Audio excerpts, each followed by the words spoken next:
Okay, this Spider-Man mission is going to drive me crazy. Oh my god, I'm bad at this. Okay, let's try again.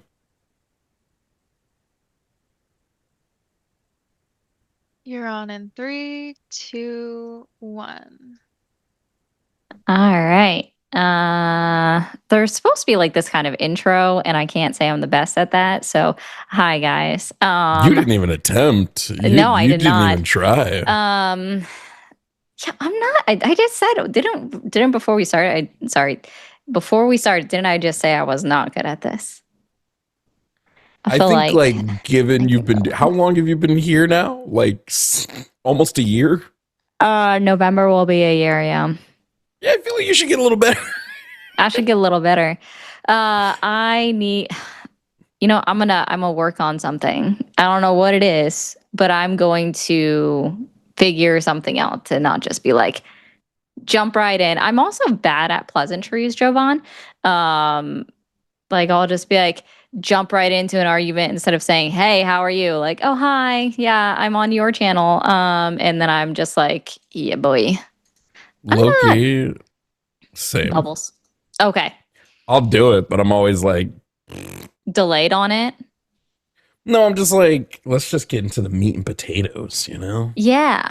Yeah. Sometimes it's just kind of annoying to be like, hey, so-and-so, hi, so-and-so. So you said something dumb. And let me explain to you why.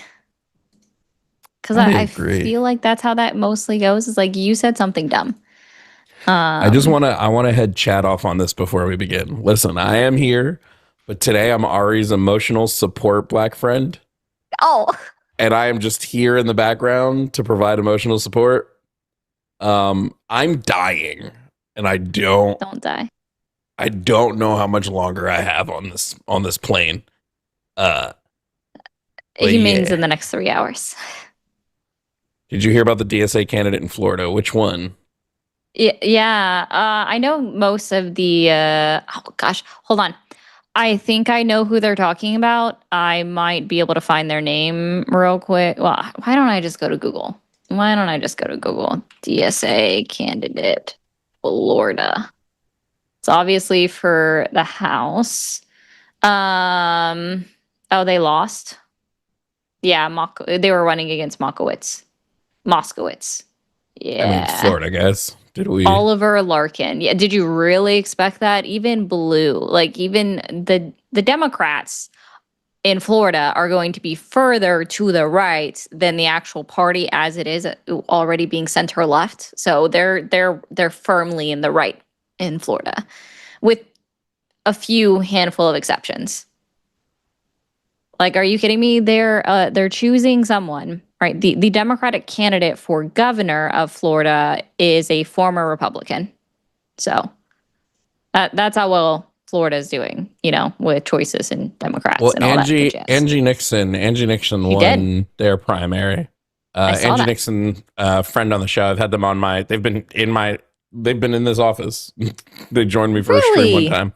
Yeah, we awesome. argued about chicken, and she said she likes KFC more than Popeyes, and I was shook. Lost my endorsement right there. Just kidding. I mean,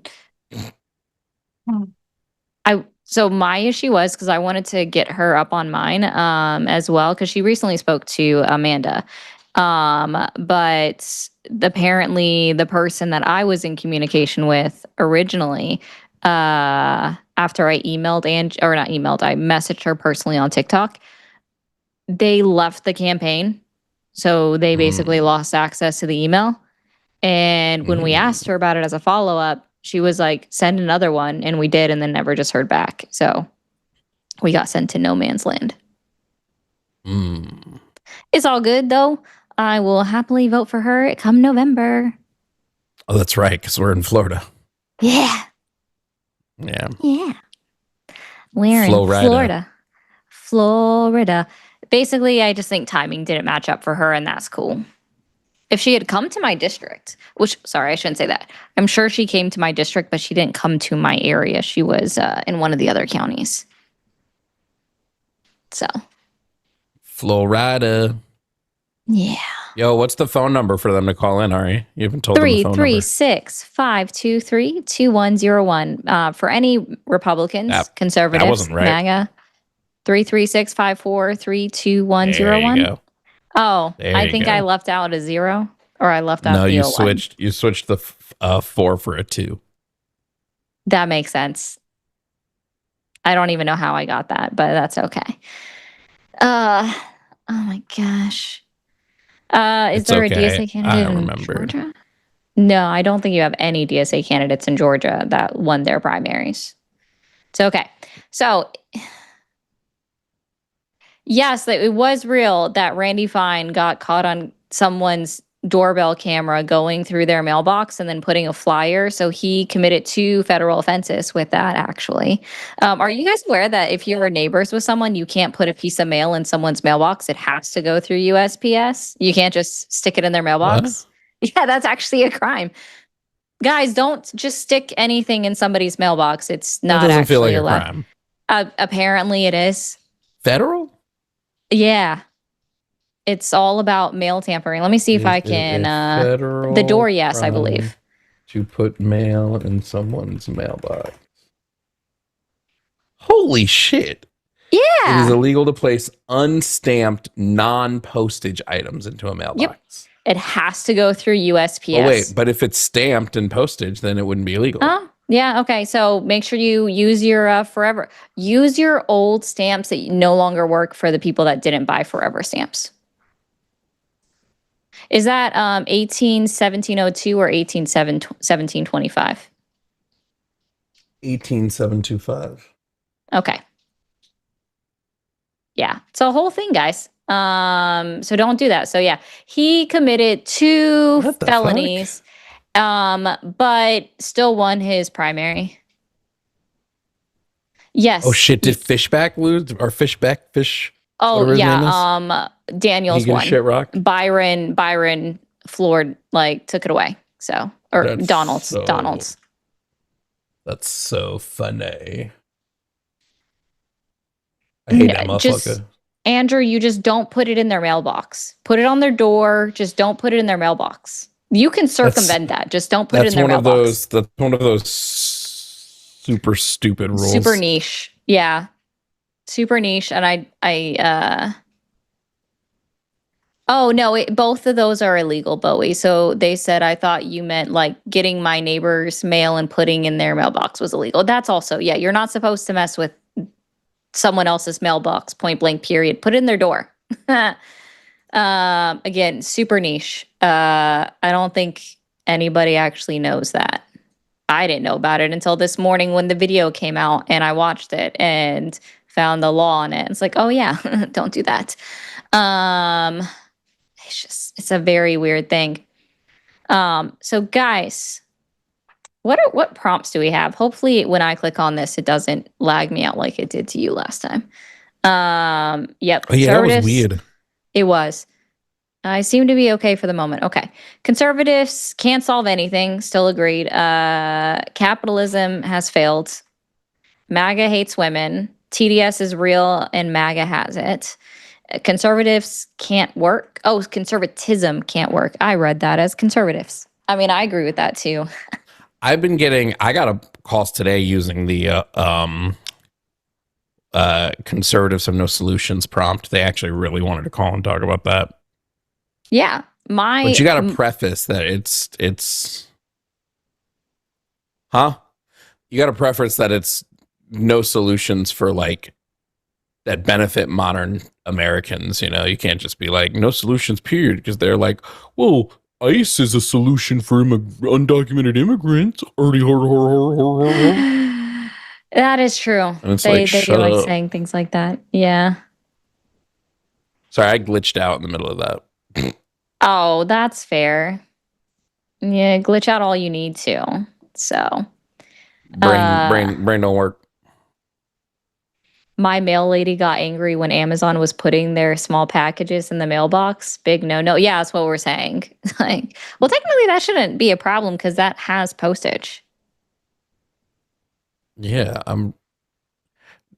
there's too many rules about the mail. So much. It's insane. It's And then crazy. my favorite thing about Sundays. No postage on Sunday. No mail on Sunday. Yeah. How do they say it in Harry Potter? Remember, guys, if you want to watch Harry Potter, bootleg that bitch. I'm gonna watch. I'm gonna pirate the new show to see how bad it is comparatively. Oh, I forgot. It just interests me to see like how bad that one might be compared to the old one. Because boy howdy, do I think her story is kind of shit. I am super curious to see. I don't want to look at the house right now. It just doesn't look. It doesn't look good. Like it just straight up doesn't look good. Oh no, I agree. I don't think it probably won't be good. Why they use like the most RBF picture for Angie Nixon for Democratic Socialist Angie Nixon? They low key did her dirty with her picture. They did. Like this is like I'm on NBC and they just have a picture of her just like. Could you imagine if you know if she won? That'd be great. She did so far. Give Florida more. Turn Florida blue, bro. Yeah, I want get all these dirty conservatives out of the state. Heck yeah! I'm trying to see. Jolly, I want to see how badly Fishback did. Damn, not as good as I wanted it to be, or like as bad as I wanted it to be. 10.5% of the vote. Listen, still lost. Still lost. I don't. So funny to me. Like, dude can. The craziest person. I told people today, I was like, hey, vote for Paul Renner. If for nothing else, simply the fact that Ron DeSantis said he shouldn't run. Ron DeSantis doesn't like you? Bet. Vote for Paul Renner. Bro, I hate DeSantis. Ugh. Hey, Oscar. Yeah, that's why I was like, oh, Ron DeSantis doesn't like you? Bet. Vote for him if you're a Republican. You know DeSantis got to be real butthurt, bro, that he's not going to get the Republican nominee next year. Or next year is probably when they'll announce who the nominee is. They'll start it then. So let's see. Where is? Hey, what? There it is. I'm over here on. 55.9% of the vote for Angie Nixon. Oh wow, she beat Vindman so far. Yeah, 97% counted. By 146,000 votes. That's pretty damn good. Should it do, man? Hey guys, 336-543-2101.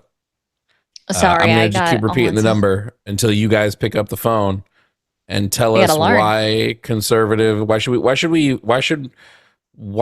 vote conservative? True, convince me somehow. Convince me to vote conservative, and then I'll do it. And did you see that video of Cam Higbee like damn near committing voter fraud? No. Motherfucker put on brown face, dressed in a burqa, and was like, see, they were gonna let me vote. They were gonna let me vote without an ID while I was pretending to be a woman. I'm like, they would have then checked the ballot against voter records. These people are so fucking stupid. And it's just clearly propaganda. You know what? Let me take that back. Cam's not stupid. I've talked to Cam multiple times. Cam isn't dumb. It's just propaganda. Okay. He's just lying. It's all propaganda. I'm so sick of these propagandized motherfuckers. It's like that O'Keefe fella that was a part of Project Veritas, right? That went up in front of Congress about a month ago now, along with Nick Shirley, and was talking about, well, you see, we went out there and we got people to sign up to vote in California, and then also was talking about stupid shit with you can say, I know this person, and for up to eight people, give an affidavit for 8 people. Oh, you're talking about Nick Shirley. Yeah. Well, yeah. O'Keefe did it too, right? So both of them did the same thing. Luthien wants a good poll idea. Luthien, here's the poll. Ready? Here's the poll. Ready? do how stupid are conservatives? 10%, 20%, 30%, 100%.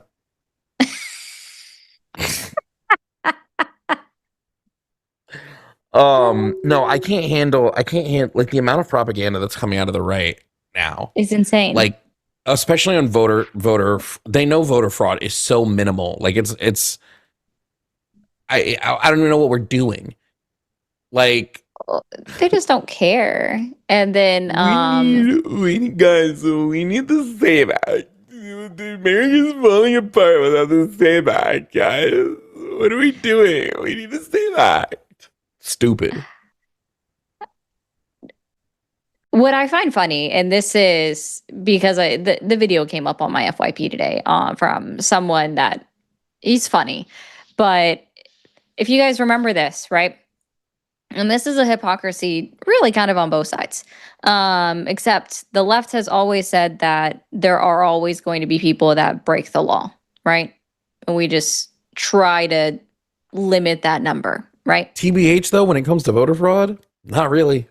Yeah, you can't do anything about it. To be clear, when you've had 1,037 cases, I might be a little bit off on the number, of voter fraud over the last 50 years, that is like 0.000001%. You guys aren't even worried about a tenth of a percentage point. It's even smaller than that. It's about 1/millionth of a percentage point. They'll tell us, hey, this right in the Constitution that says, shouldn't have barriers to it. Yeah. Well, we can have barriers to that. And then you bring up the Second Amendment and they lose their fucking mind. Yes, that is the comparison that I saw today, where they were like, well, it's just going to stop law-abiding citizens from being able to get guns and, but that's okay with voting. The argument someone once told me is they're like, well, the Second Amendment says shall not be infringed. Does the 19th Amendment say that? I'm like, are you? Actually, so it has a slightly different phrasing, but it actually has more precise phrasing about that. So that it's funny that they would bring that up. It's so dumb, dude. Call in to talk about voter fraud. If you believe voter fraud is happening, pick up the phone. Yeah. Call me so I can tell you you're stupid. Ari will tell you. I'm not going to talk. Ari will tell you it's stupid. So it's the 19th Amendment, because I know you guys hate it. So please tell me how you want to repeal the 19th. So go ahead. Or you can be like that one chick or that one woman, Shannon, I think her name is, whatever her name is, Sharon, something, that said that the CIA is what made the women's separatist movement, or sorry, yeah, not separatist. Women's suffrage movement occur 20 plus years before the CIA was created. Make that make sense. Who said this? Some woman right-wing influencer that spoke at TPUSA. She has her own podcast now. I can't remember her name. Sharon, Susan Stone, something like that. What the fuck? Yeah, she wants to repeal the 19th and also said that the CIA is the one that wanted women's suffrage to occur. By the way, guys, the CIA was formed and created in 1947. When was women's suffrage? Yeah. Yeah. The CIA was directly formed in opposition to Red Scare politicking. Exactly. It had I guess for Red Scare politicking. Yeah, it had nothing to do with women's suffrage. But see, the 19th Amendment verbiage is more succinct and to the point. And this is actually the verbiage of every voting bill has it this way. The right of the citizens of the United States to vote shall not be denied or abridged by United States or any state. I know those are big words. Our issue, what would help us? What's that? If we just got rid of legalese from the Constitution. That's where half our issues come from. It's goddamn legalese and people not understanding legal words. What? Oh, I was saying thank you to someone in the chat. Sorry, I derailed you. Oh, I was like, what? Yeah, I get it. I understand what you're saying. It also kind of makes me want to look sideways and be like, no, because that could create some problems, but I understand it. So basically, shall not be abridged means that you can't create excessive steps or additional steps in order to vote. So that's You guys want to talk about succinct language in the United States Constitution? And that's as succinct as you can get when we're saying that you cannot create unnecessary steps in order to be accessed the right to vote as a citizen. Doesn't matter. Donald Trump's going to ignore the Constitution anyway. He did it for the birthright citizenship bullshit. The Supreme Court was like, nah, you can't do this. And he said, I'm going to do it anyway. Yeah, I'm just going to pass. I'm going to pass and do it on my own. He thinks that so Donald Trump, and if you guys still support Trump, be sure to call 336-543. I said it correctly, 2101.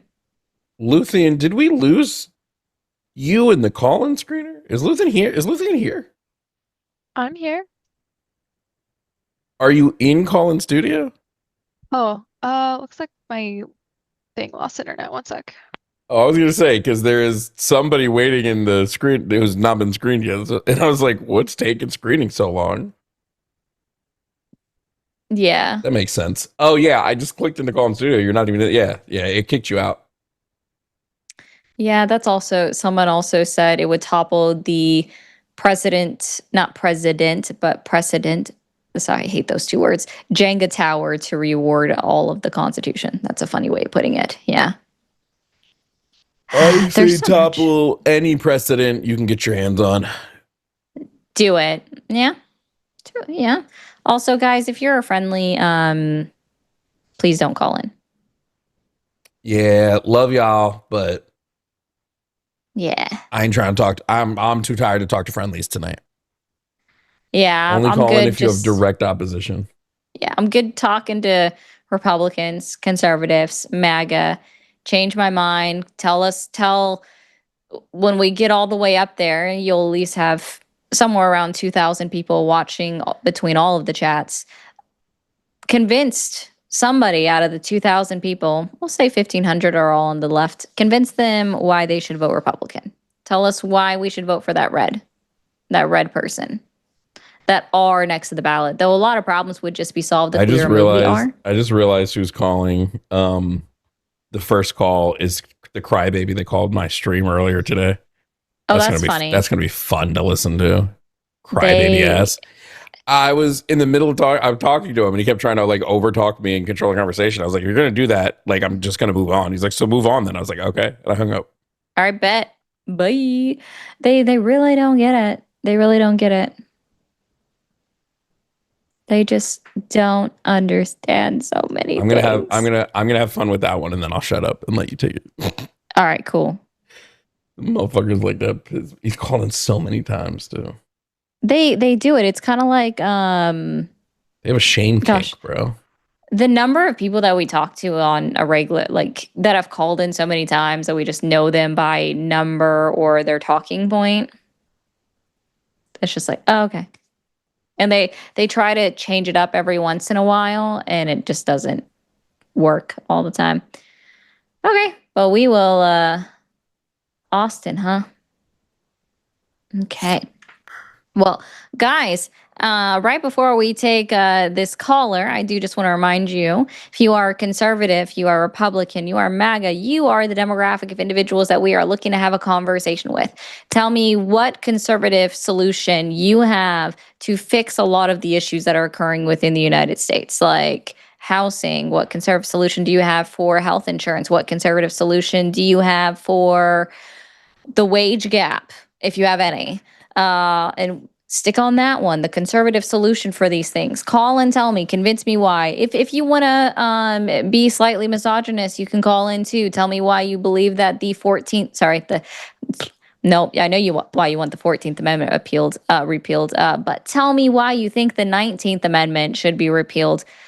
John, that says, get a fucking job. A, this is a job, so good luck with that. We're literally working right now. B, sorry, I don't work at 9 p.m. at night. What the fuck is your problem? Like, maybe you should go back to your overnight shift and get off your phone. Or wait, are you saying that you don't have a job because you're commenting in my comments right now at 9 p.m. at night? Go back to work. It's also 9 p.m. I know. 9, Most 10, people aren't 8, at jobs. 7. Yeah. The only people that might still be at work is going to be Hawaii. And they would be leaving work. So you're not doing great. Isn't it funny when they do that really late at night? It's like, yeah, you're killing it. 336-543-2101. We fixed the reverb already, guys, but thanks. All right. Austin, you are on the line with Ari and Jovan. How are you doing tonight? Yeah, I'm good. You? Great. So hold on, Ari. Go ahead. Just hey, Austin, you gonna be a crybaby this time or nah? Are you gonna run from the argument this time or nah? Are you gonna be a crybaby? I just need to know. I didn't. It's really important for me. It's really important for me to know if you're gonna be a crybaby or not. Genuinely. Didn't cry last. You didn't? Ari, do you want me to? I can play the tape. Ari can judge. You can it's always a 3-minute do that, clip. It's a 3-minute clip. I can play Ari the 3 minutes and let her judge if you are a crybaby or not. Oh, it's only 3 minutes? I'm here It was for only 3 it. minutes because he wouldn't. Because when I told him, you're literally avoiding the debate. When I told him, like I'm telling him now that it's not his show and he doesn't get to dictate the way the show went, or he would leave. He said, "Then hang up." So I hung up. Yeah. Because guess what? Newsflash, Austin, it's not your show. You don't get to dictate it. Do you think you get to dictate this show? Yeah, and I also said that I didn't think that I got to dictate your show, sir. You just wanted to run away from the argument. What I specifically said was you either follow these rules or I'm going to move on. And you said, so move on then, which would imply you aren't going to follow the rules. Yeah, or I was just calling you on your bluff and decided that I didn't that I wouldn't move on. With. So would you like to engage the bluff that in I wouldn't debate, move or on? are you scared to, are you ready to engage or no? Was there a bluff that I wouldn't move on? So I'm just wondering that you don't. Yeah. I'm just wondering if there was a bluff that I wouldn't move on. Yeah, so how about we hey, get to Ari, voter fraud? if I said you can either respect my home or leave my home, and you go, well, I guess I'm going to leave your home. What does that imply? In my opinion, that would mean that implies you were wanting to disrespect it, or you were going to continue to disrespect. Yeah. So I mean, Austin, if you want to admit that you were not going to follow the rules, that would make you good faith, but we know you're not. MAGA, so, Republicans, I would have engaged in the debate in very, very similar fucking conduct in which I'm engaging right now, in which I'm not interrupting you and fucking going on this random tangent. I'm actually here to engage in the debate. So if you would want to actually engage, let's do that. If you're just here for fucking semantics, there you go again. There you go again. There you go again, thinking you run the show. Yeah, that's what I'm doing. That's crazy. I think I run your show. That's crazy. There you go again, doing it. Wild. Oh, it's so crazy. I am curious. Hey, Austin, for some reason, do you happen to like Candace Owens? No. Oh, darn. I was going to play a thing. Don't ask. I have, hold on, I'll just play it. Let's see, which one is it? You're on my show, I'm not on yours. So I'm going to guide the conversation. True. Yeah, if a right-winger can do it, then I can do it too. Ooh, there he goes again, thinking he runs the show. That's so interesting that you keep doing that. That's just so interesting. That you Ari will get to the debate whenever Ari feels like getting to the debate. It's so interesting that you're still. It's so interesting that while I'm talking, you're still trying to talk. That's so interesting. I was speaking when you started speaking. That's so interesting. Wow. Ari will start the debate whenever Ari's damn well ready to start the debate. Rodriguez is? Do you know who Patricia Rodriguez is? Don't care. Yeah, she was a Mexican citizen who illegally voted. Don't care. What about Guadalupe Pina? Oh, are you going to name one of the 10 people that voted illegally in the last 10 years? Yeah, you're going to name one of the 10 people? What about Gordon Lewis? What about Roberto 10 people. What about Muhammad? 10 people. 10 people? Oh, yeah, I've already passed 10. What about Moses Jr.? What 10 about people in the last 10 years? What about Alfred? 10 people in the last 10 years? What about Alfred Samuel? Because guess what? See, here, there you go doing it again, thinking you run the show. Why don't you stop talking? I'm trying to engage in a debate. How many? You're not. Stop. You're not trying to engage in the debate because you're just over talking. It's not trying to engage in a debate if you over talk. It's you trying to soapbox. Guess what we don't do here is soapbox. I hate that this call is waking me up. That's really annoying. I was really excited to not engage today and let Ari take over. So Austin, I'm going to ask you very specifically, what is the number of convicted cases of voter fraud? We'll just start federally and then we'll get to statewide. So I'd like the number of convicted voter fraud that has occurred in the last 10 years. Ooh, just 10 That's years? what I would like to know from you. This. Yeah, no, I'm just going to do 10 years for now. So I'd like the number, Austin, of convicted voter fraud in the last 10 years.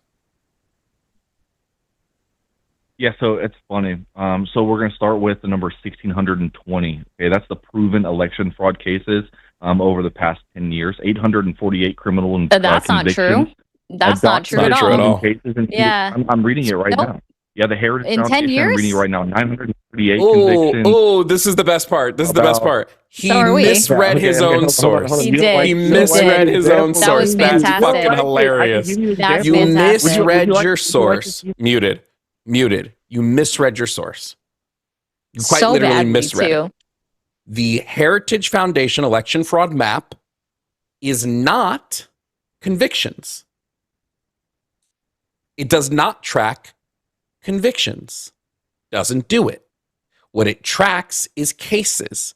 Those cases, if you open them up and read them, will tell you if there was a conviction or not. It does not track solely convicted cases. I don't know if you know this. You might not. You can narrow it down, but he's not smart enough to use their little keyword search tool. Clearly. So, in the last 10 years, I want to know the convictions, Austin. So why don't you tell us the conviction? Yeah, when you can't refute, you mute, right? Hey, how about Patricia Rodriguez? I'm sorry. I'm sorry, Ari, did I not provide a refutation just then? I muted you because you were trying to talk when it wasn't your turn. You lied through your teeth. You lied through your teeth. Because it was just actually very funny to me. It was actually just very funny to me. It was actually just very funny to me. Look at him trying to just overtalk. Yeah, but I'm so respectful. So it's actually very funny to me that Jovan started off setting the criteria being criminal convictions of voter fraud in the last 10 years. What you did was you read the total number of voter fraud cases in the aggregate total, right? Just cases, not convictions. By the way, it's since they started tracking it. So it's not the last 10 years. 1987, if I remember the year without clicking back on it. And that's 1,629-ish. Yeah. So, but it's not convictions. It's not convictions. He doesn't know the number, chat. He didn't know that the Heritage Foundation's tracker goes back much further than that. For instance, if you go to their thing on Texas, it goes back to 2005 is when they started tracking the data in Texas. He didn't know this. Instead, he's going, in the last 10 years, there was over 1,000. There wasn't. No, there wasn't. So I'm going to ask the question again, Austin, and I'd just like an answer. How many cases of voter fraud were there in the last 10 years that led to a conviction? 848. And again, it's so funny to me how you guys go off on your still wrong. 800. I'm reading it right now from the fucking government You're website. Not. What are you talking about? 848 what government? I'm sorry. What government website specifically? Sorry. What government website? Sorry. What government website? Sorry. What government website? This is why I have to keep muting you, because when I ask a question, you think it's your turn to talk. What government website? Because the Heritage Foundation isn't a governing body. So I'd love to know what government website you're reading from to get your number. So I'm going to ask it again. What government website, Austin? Yeah, so again, when you can't refute, you mute. Why don't you try to refute what government website? You're just doing so well. What government website? I'm going to ask. I'm going to just keep asking. I'm going to just keep asking it. What government website? What government website? Are you done? What government website? Can you cite your source? Yeah, how about the U.S. Department of Justice? Great. So the U.S. Department of Justice says there's been 800 plus cases of voter fraud in the last 10 years that have been led to convictions. That's right. Okay, give me the direct source. Would you like me to name off? Would you like me to name Give off me the direct a bunch of them source. right No, now? I'd like you to give me Would the you like me to direct name off source. a bunch of them right now. Do you notice what he's doing? Do you notice what he's doing, chat? You have to notice what he's doing, I guess. He is refusing to provide his sources because he already lost on his first source when he provided the Heritage Foundation's tracker, which again doesn't say what he's saying it says. Okay. And now he's moving, well, this government website says it, but he won't say. He says the Department of Justice, he won't give us a web page. Won't give a web page. Won't do that. Now, the Heritage Foundation does document roughly about 700 election fraud convictions from 2016 to 2025. You want to know what's funny about that? I have 510, but yeah. Not statistically significant in any way, shape, or form. Well, it might be. They might be counting judiciary findings in that. In that number. I just limited mine to only criminal convictions. If you do just criminal convictions, so it would leave out the what's the word I'm looking for? Yeah, so if we go to civil. All states, let's pull it up. All states 2016, 2025 criminal convictions in all categories of fraud. You get about no, I get a little bit more than you. I have 468 results on that for criminal convictions. So much lower number than 1,600. Wonder how many because votes Austin didn't read his own source. And I would love I wonder if of the 40 million votes cast, if 400 is statistically significant. Ari, what do you think? I think that it's also going to be far less than even 1/10 of a percentage point. So let's just confirm now. Hey, Austin, now that we've refuted your claim pretty succinctly, what's the source for the government? It's going to be great. I just want to know your source for your government claim. Yeah, perfect. Hey, from the DOJ. Let's start with refuting your claim. So you said that there's a very low percentage. It would be less than 10%. I want you to tell me a single designated crime that would be labeled as fraud that has a higher conviction rating than more than 0.005. Why would we? What would that matter? Oh yeah, because fraud correlates, right? So whenever we look at the sorry, Austin, what is our direct claim? Austin, what is our claim? Austin, what is our claim? What is our claim? Austin, what is our claim? Austin, what is our claim? Right, that are muted. Dumb fuck. Stupid idiot. Like absolute ignoramus. So bad. What is our claim? Our claim is the amount of voter fraud that has happening in comparison to the amount of votes being cast is statistically insignificant. It does not lead to any sway in elections.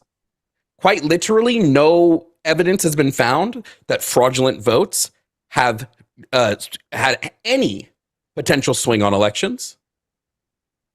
And arguably, when you look into most of these votes, the criminal convictions were cast fraudulently against U.S. citizens who voted twice or submitted in a mail-in ballot and then also went in person to vote. Not by fucking illegal immigrants, not by any of this. Yep. So again, in the amount of votes cast, you know what? Let's do it. I wonder how many votes were cast in federal U.S. elections. Oh, just for I'm gonna presidential? type this down. Oh, I got it. Yeah, I want to know federal. Yeah. Since 2016. Yep, just in the federal presidential elections, it was 449 million. Okay, and 400 of that is what percentage, Austin? I'm just wondering if you know what percentage 400 is of 400 million. You're debating yourself. I'm just wondering. I just want to know. I just want to know. Number two, you're not even. I just want to know. I just want to know. See, this is what the fuck. You think you run this shit. You don't. Really Stop do. acting like you do. It's fucking embarrassing. Again, our claim is the amount of fraudulent votes that are cast is statistically insignificant. And I want to hear whether you think they are or not. I want you to refute the claim that this is a statistically insignificant amount of votes, to the point where passing legislation to try to prevent this, which fun fact, voter ID wouldn't prevent this. Quite literally wouldn't prevent this from happening, because a lot of these are just voting with a mail-in ballot incorrectly. So again, I'm going to ask the same question when you come off mute. You can try all you want, but if you answer a question that's not the one I ask, you will be muted. I'm going to state our claim again. The amount of fraudulent votes that are happening in elections is statistically insignificant. Refute that. Now you're you're off mute. Refute it. Yeah, it's definitely not significantly significant. And if you would what's allow the me percentage? to actually fucking refute you, then what I is would the love percentage? To. But if you're again, this is stupid. What is the percentage of fraudulent votes? Be quiet and allow me to refute what you. What is the percentage? You don't know what statistical significance is. You don't know what statistical significance is, Austin. You don't know what statistical significance is. Bye. Bye. Run away like you always do. Bye. You're a coward. No need to announce it. Fucking Christ, bro. He doesn't know what statistical significance is. No, I don't think he even knows what the word significance means. Holy shit. Yeah. This is the problem. This is a problem. Which, by the way, guys, for those that saw my whiteboard, because I went ahead and did the math, it's 0.00001%. And for those that are wondering, and I left off 576,000 votes, just to make the math easier for y'all. So for those that are wondering, the total number of votes cast, 2016, 136.7 million, 158.4 million for 2020, 154.3 million for 2024. Again, I said just federal presidential elections, which, by the way, a lot of these were state, local votes. So convictions, they weren't for federal presidential elections. So, but it's just if we added those in, it's even lower. It's so stupid, bro. There would be a lot more zeros there. So thank you for letting me prompting me to use my whiteboard. I know, I appreciate it. It's fun. Guys, don't be like Austin. Please. Austin's an idiot. It's so dumb.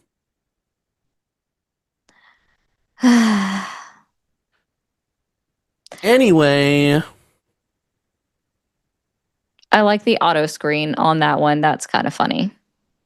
I just want, just so everybody knows, to find the statistical significance of this, we'd first have to create a null hypothesis, which I think we pretty easily can when it comes to voter fraud.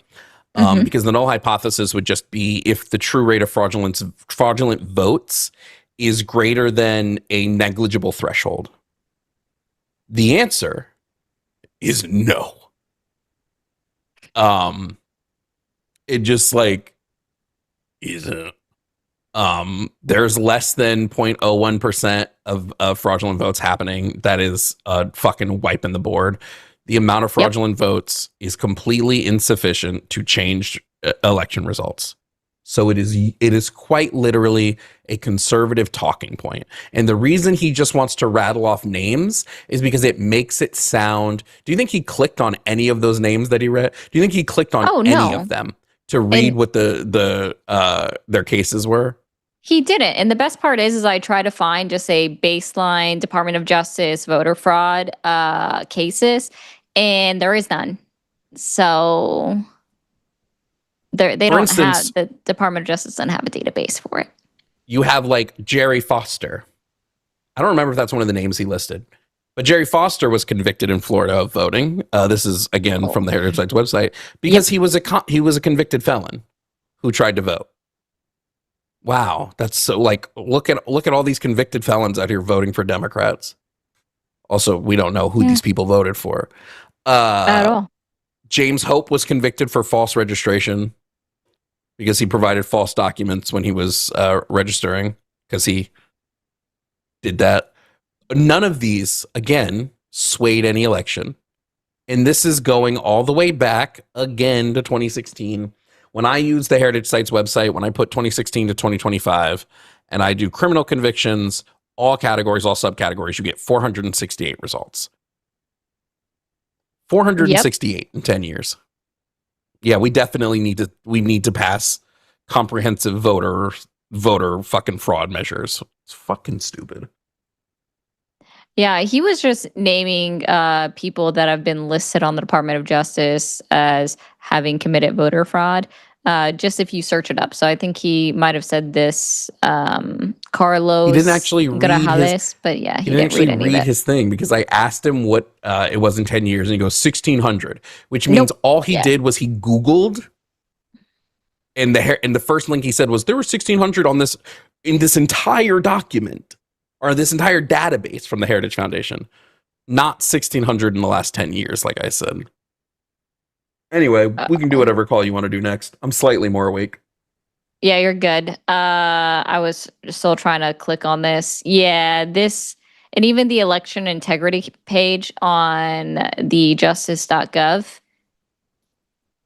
is fucking Donald Trump's face. So I have feelings about that. Why does his face got to be on every website? Okay. All right. We will. That's a good start. Okay. We'll just go ahead and go in order. Mark, you are on the line with Ari and Jovan. How are you doing tonight? Hey, how's it going? Can you all hear me well? We can. All right. So I wanted to debate the capitalism one. I'm not a Chud, part of the Kamala K Hive. So I agree with 90% of your statements, but I feel like it's very trendy to overbash capitalism, and I wanted to chat about it. How has capitalism helped the lower middle class? The lower middle class? You talking about the U.S. specifically? Yes. Yeah, wrong question. Oh, it's gotten them an insane amount of cheap stuff with pretty good wage growth. And, like, food used to be an enormous part of the cost of living in the world in a way that it's just not on the same level today. Like, there's a reason global hunger is almost ended, and it's because food production and distribution is so insanely efficient, especially under a globalized liberal capitalist system. Global hunger is currently increasing throughout the world right now. Okay, what do you mean by global hunger is increasing throughout the world? Like, be specific, because there's so many of these anti-capitalism stats that are like, you have one blip. This has nothing to do with capitalism. These are numbers from UNRWA. I believe that it was at 40 million at the start of the year, and it's increased to 55 million across the entire globe. And I might be wrong on my numbers. Presumably because Donald Trump closed the Strait of Hormuz effectively. Doesn't matter. It's still increasing because war is profitable. Well, I mean, that's a really good point. We have insanely less war in the post-World War II liberal capitalist system than we did before. So, like, the least capitalist president, especially on the global stage, that we've had in about a century. Sorry, Mark. Who is we? When you say we have less war, who is we? The world. Everyone. The world. There are literal conflicts everywhere in the world. Do you want? Oh, sorry. How are you defining war? How are you defining war? Do you want to just go number of deaths by people killed in conflict of any kind? Why would I just be worried about myself? Wait, why would I just be worried about number of deaths? Yeah, and I have to correct myself real quick. It's 733 million people, according to the WHO, across the world that are facing hunger. Million people? Yep, across the world, according to the WHO. Sorry, you mean are experiencing hunger right now? Yeah. Okay, how does that compare to historical figures?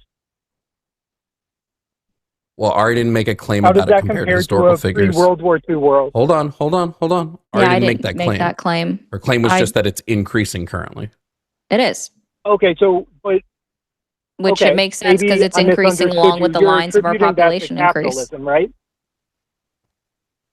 So you're Wait, I just want to hold on really quickly, Mark. Really quickly, Mark. Come on. I just want to point out that since the conflict data program started tracking these numbers in 1946, we've gone from 11 state-based armed conflicts in the world to 61 in the last 2 years. There's 61 state-based armed conflicts currently happening. There were 11 in 1946. Yeah, 1946 is importantly the time that global capitalism was roughly founded. Like, do you want to compare do you think were happening before this? 1946 to well before 1946? Yeah, what year do you want to use specifically? 1900. Just nice round blanket number. the 1900. Sure, yeah. Sure. Let's go for a round number.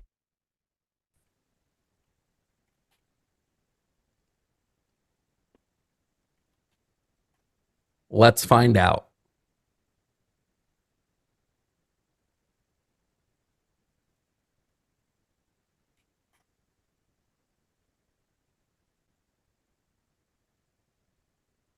I'm seeing 10.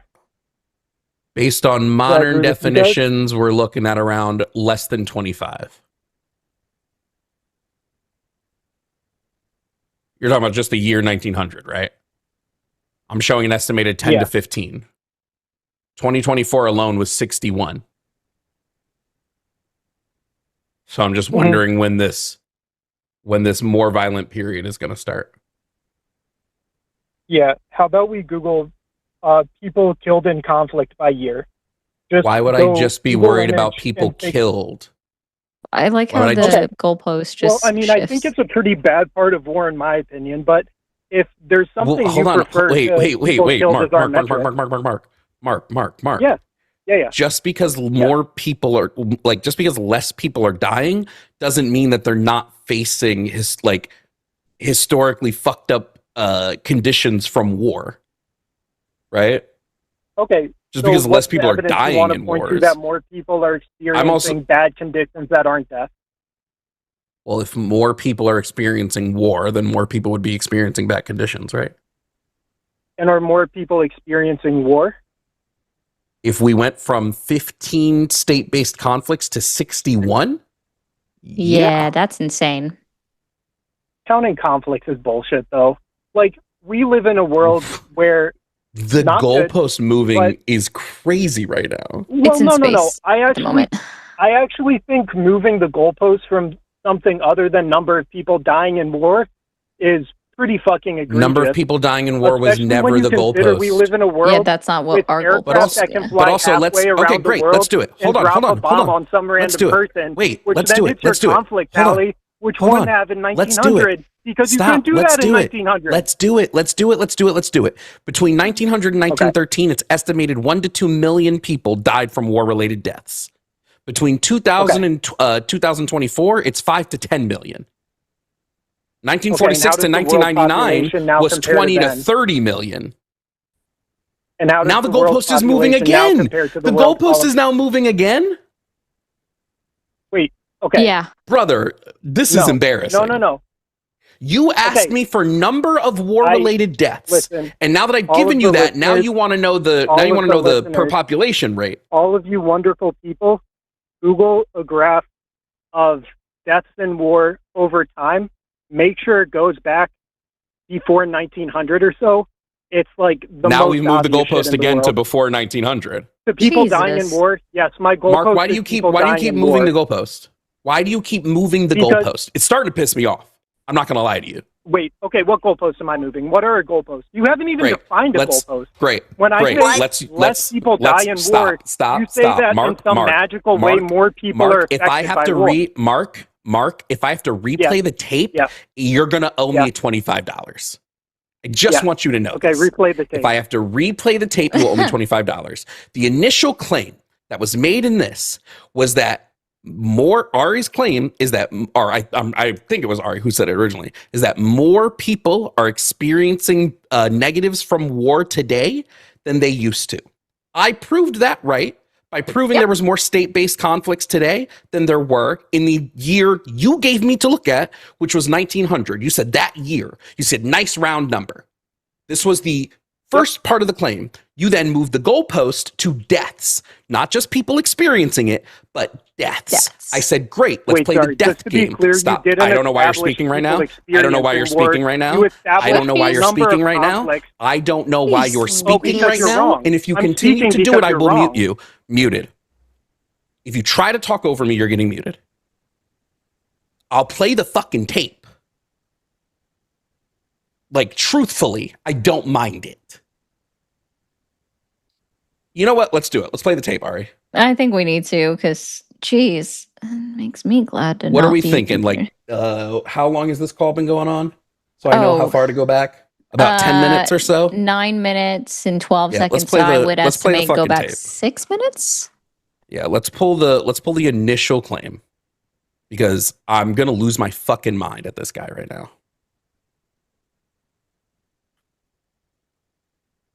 All right. It's insane. Okay, so actually, it was Mark's claim, by the way. Oh, Mark, this is gonna fucking bite you in the ass.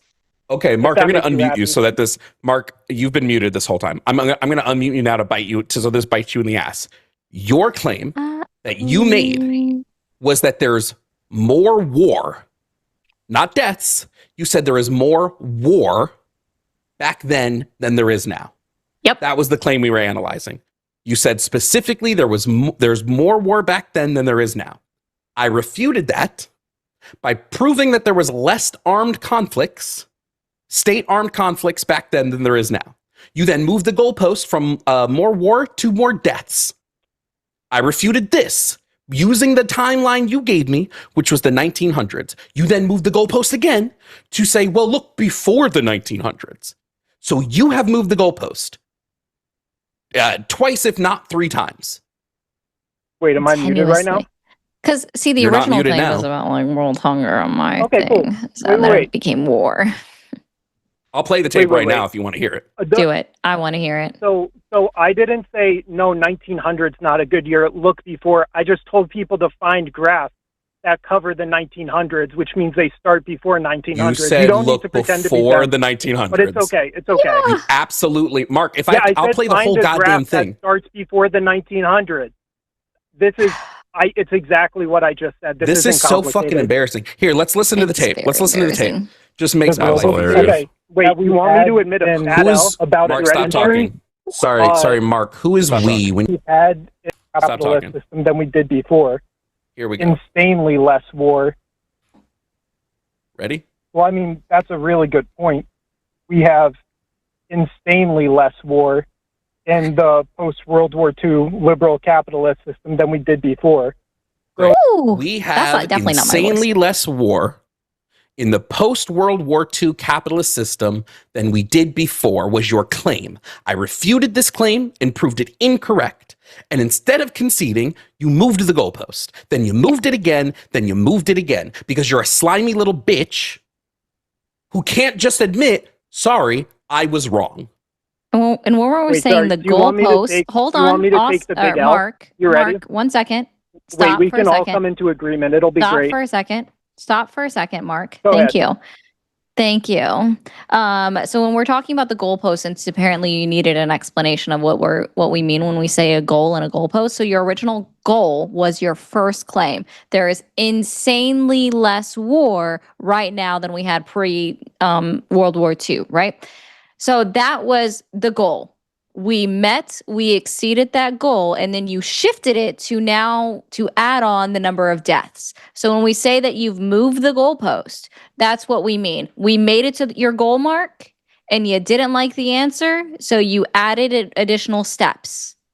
Because you moved it back. It's going to be great. That's what that means. Right now, you're going to have such a good time. You ready? You ready to take your big W? With the I can't wait for $25 whatever waste my fucking time fee. stupid gotcha is about to happen. That's going great. No. Do you want your W? in a time when the U.S. couldn't fly a B-2 bomber wherever the fuck it wanted on Earth and drop bombs on whatever regime it was mad at in some moment, I am sure you had a lesser number of wars and way more people dying in them and way more people affected by them. Like, by number of wars, it's probably comparable to slightly better in the pre-World War II period, because you were basically only dealing with border conflicts. But if you want to look at any metric of per capita, how people are affected by war, find the metric where we're worse now than we were then. And especially find the metric where we're worse and per capita. Per capita. You know, the human population rises, right? And then how much has the human population risen since 1940? Since 1900 or 1940? I thought 1900 was when we were comparing. Shit. Oh my God. I'm going to point this out. He also is missing the exact terminology that Jovan was using when he was talking about the number of wars, because he didn't specifically say war, right? With 61 occurring right now. He said state-based armed conflict. Do you know what that means, Mark? Any number of things. I don't know. It depends if we pat ourselves on the back and say that you should just say I don't know. You should just say I don't know, because right now what you're doing is you're equivocating and it's completely wrong. By the way, 1900 was 1.6 billion people. A state-based armed conflict is fighting over control of a government or territory in which at least one side is a state government, and the violence causes at least 25 battle-related deaths in a calendar year. It doesn't even matter. The only reason he wants to stick on deaths is because it's his easiest, but deaths doesn't matter when capitalism will hurt people even without them dying. You don't need to die for capitalism to be bad to you. Like so stupid. Don't matter. No, he just doesn't understand that it's not including. Sorry, Ari. Hold on, Ari. Sorry, Ari. I'm so sorry that I have to do this. Mark, I want you to know that was the stupidest shit anyone has said to me today, and I just had to deal with fucking Austin's dumbass shit. I was asking if I understood what you just said, because it sounded a little bit weird. No, you weren't. No, you weren't. It was like verbatim what you weren't. Did I mishear you? No, you weren't. No, you weren't. Oh, sorry, I misheard you. Maybe my connection. Nobody with a brain would take me going, deaths aren't the only way you suffer when war hits you, especially under capitalism, to, so we just don't care about the deaths? That's stupid as fuck. Oh, okay, and great. The bad faithness, Mark, is going to legitimately drive me fucking batty. That's the bad faithness here is going to make me lose my shit. No, it's your fucking claim, dumb fuck. Ari, you can take it. I can't talk to this fucking idiot. No, this is actually why, and I'm not even gonna lie, right? Because neither Jovan nor I associate ourselves with the Democratic Party. We don't consider ourselves Democrats because Democrats engage in capitalism. I know. It's not about over and over again. I know. It's so sad. It's so sad, Austin. Years into predicting the inevitable collapse of capital. All right. I'm over up. You talking over me with your negative impulse control because you're well below zero. You're absolutely negative. So in today's episode of Ari and Jovan shitting on Democrats, we present you Mark, member of the Democratic Coalition. By his own admission, mind you, right? He's like, we're going to agree on 90% of things. And he just wants to be like, capitalism is amazing. It's so amazing, guys. So no, what we're like, just on this last part, like, war is profitable. Democrats have been warmongers. Democrats have committed war crimes, all in the name of capitalism. We spend some of the greatest part of our budgets, not the greatest, but some of the largest part of our government budget is what we spend on our military every single year. And guess who votes on it every single year in favor of it is the Democratic Party. So yes, Mark, when I'm saying that, hello, welcome to my TED Talk of shitting on Democrats today, I present you Mark. you're going to be made the example of. You are actually showing how much of a warmonger you are and love to be as a member of the Democratic coalition. And you are one of the individuals that I personally have an issue with, because now you are trying to qualify whose death was worse than the other person's. And you need to go back to the historical figures to figure it out. All because, yes, we all know millions, hundreds of millions of people died in World War II. We all know that. Congratulations. You're not winning any brownie points here, right? Great. Capitalism is part of the root of that. Can people remind me, like, why did Nazi Germany actually took over the country? Was it because the value of the German currency had ballooned so much to the point after World War I with the Treaty of Versailles, where they capitulated unconditionally, and so they couldn't work? Well, sorry, they couldn't buy anything. They couldn't trade anything. France temporarily invaded them. All of these things happened because they owed debt to other countries. So literally, sir, Mark, if you actually don't deserve to be called sir at this point, Mark, to be clear, capitalism is legitimately what caused World War II to occur. Was there some ideology within that also popped off with it? Of course, yes. But the main reason why the Workers' Party of Nazi Germany came to power was because of the devaluation of their currency at the time. And Ari, let's also not forget that the large capitalists of Germany at the time sided with Hitler as he dismantled the fuck out of worker rights, because they realized, well, if we side with Hitler, we won't lose our wealth. We'll at least get to hold on to our wealth. So as Hitler and the Nazis systemically destroyed worker rights, including but not limited to throwing protesters into jail, throwing organizers into jail, making it fucking illegal for Germans to start worker unions.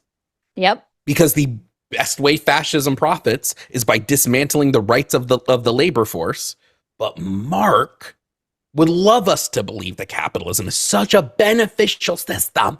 It does so much that Mark can't even think of, well, how do we want to quantify pain and suffering after, if not by deaths in war? I don't know, maybe like physical injury or disabilities. Two things. Capitalism is not fucking great at helping people through. You know what tends to be great at helping people through that? Socialized healthcare. Definitely not capitalism. What about psychological trauma? Oh, well, again, not if you live in a capitalist state where you don't have equal access to fucking mental health care. What about sexual violence? Oh, I love to see how the capitalists protect that. Let's look at the fucking police force and capitalist systems and how many rape kits sit fucking unused in our country alone. Unprocessed. What about displacement? People who no longer have their homes or their land because capital likes to come in and steal these things from as many people as it can. Or hunger and malnutrition or disease or all these other fucking shits that capitalism is so amazing at protecting. Mark, you fucking floundered here, and unless you concede, I'm going to be so fucking real with you. The point that you made, which was, and I quote, that capitalism has led to less people experiencing war since pre-1940, which we've proven is not fucking true. I will move on to one of the other callers who hopefully is not a bot. Hopefully not a bot. Either you, these are your options here. You either concede to this point or we move on. Those are your options. You're now unmuted. I'd love to hear your answer to this. That's all I heard. Nope. Bye. Okay, bye, Pookie Pie. So I'm going to be like so for real. So it's Democrats like Mark that make me even more upset and more mad than MAGA and conservatives and Republicans. Because you're technically on the same side, but you won't open your eyes fully. And I blame it on indoctrination of our system and being like capitalism, or sorry, not capitalism, but communism bad, socialism bad, and not even knowing what it is. And you guys just believed it and you lived in it. And I'm so glad, Mark, that you called up on this show to learn absolutely fucking nothing, because you refuse to adjust. You refuse to evolve. That's what it actually comes down to. Those fucking goalposts moving and then fucking him saying we were moving the goalpost might have led me to become an alcoholic. Yeah. Can't even lie with you. I mean, I rarely drink. But it's just so dumb. Capitalism. In my opinion, and I know Jovan agrees with this, and I know most of the people in the chat will also agree with this, access to food is a human right. Therefore, food should not even be a commodity, which means that no one should be starving anywhere in the world because food should not be a commodity. Estúpido. Yeah. We can hit whoever you want to next.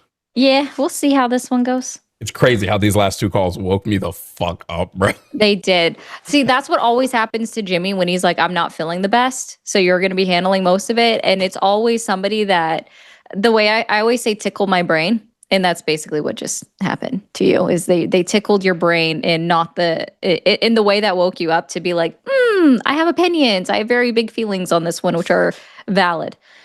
Okay. Anthony, you are on the line with Ari and Jovan. How are you? I'm pretty good. How about yourself? Doing great. So Anthony, you are in Florida. You identified yourself as independent. Tell me who you voted for in the 2016 election.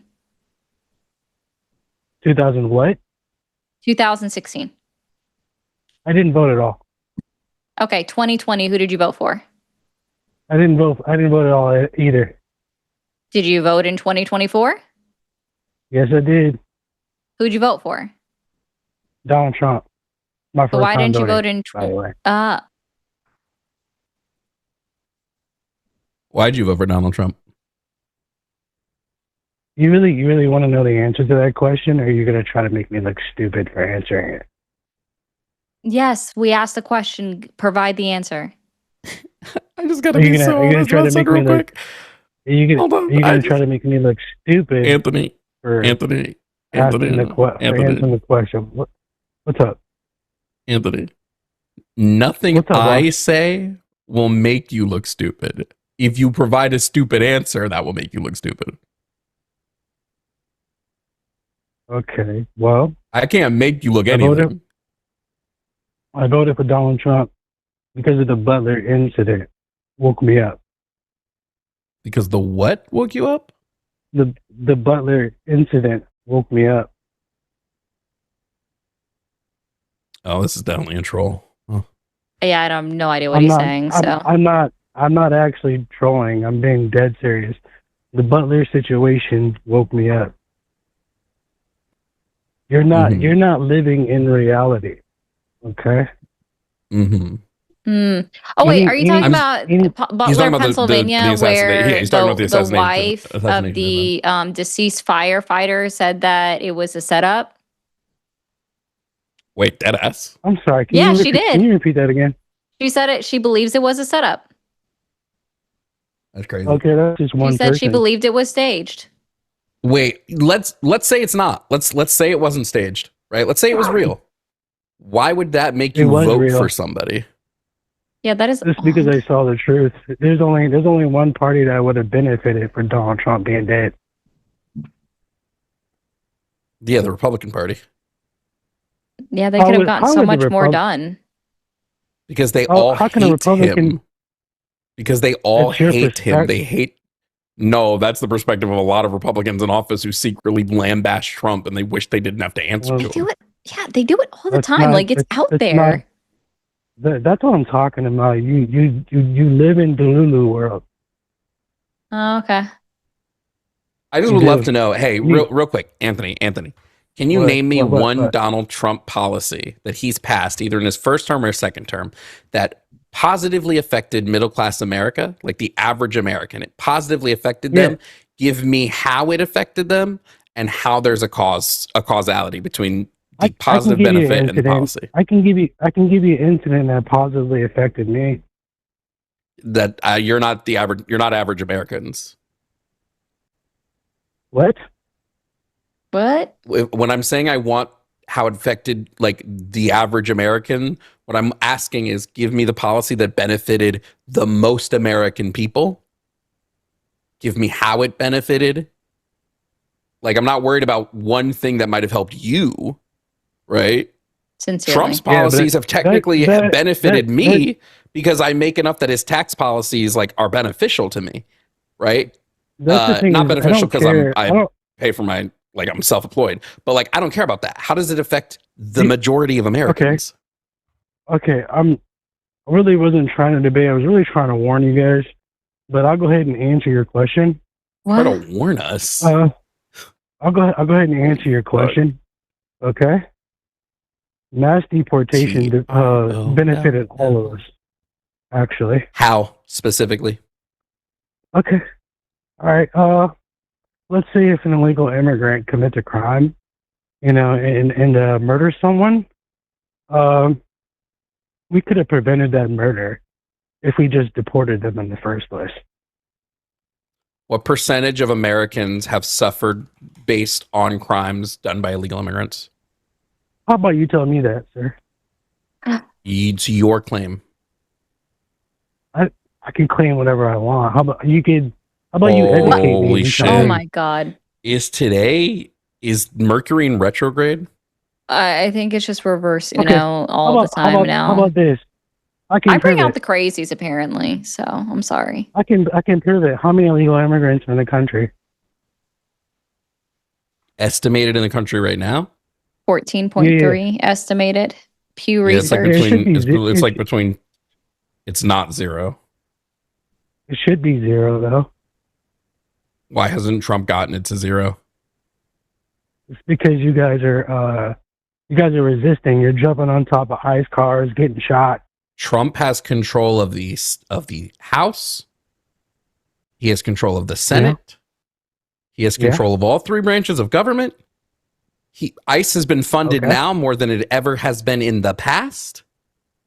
But you're saying the American people are making it too difficult for Trump to mass deport these people. There's two. Do you remember what happened last year when ICE went to LA? It was a shitstorm. Okay, and maybe if he didn't fight towards my mass deportations, I would be able to deport them all. Oh, right. It's like talking to a toddler, bro. Holy shit! Not talking like to a toddler. How about this?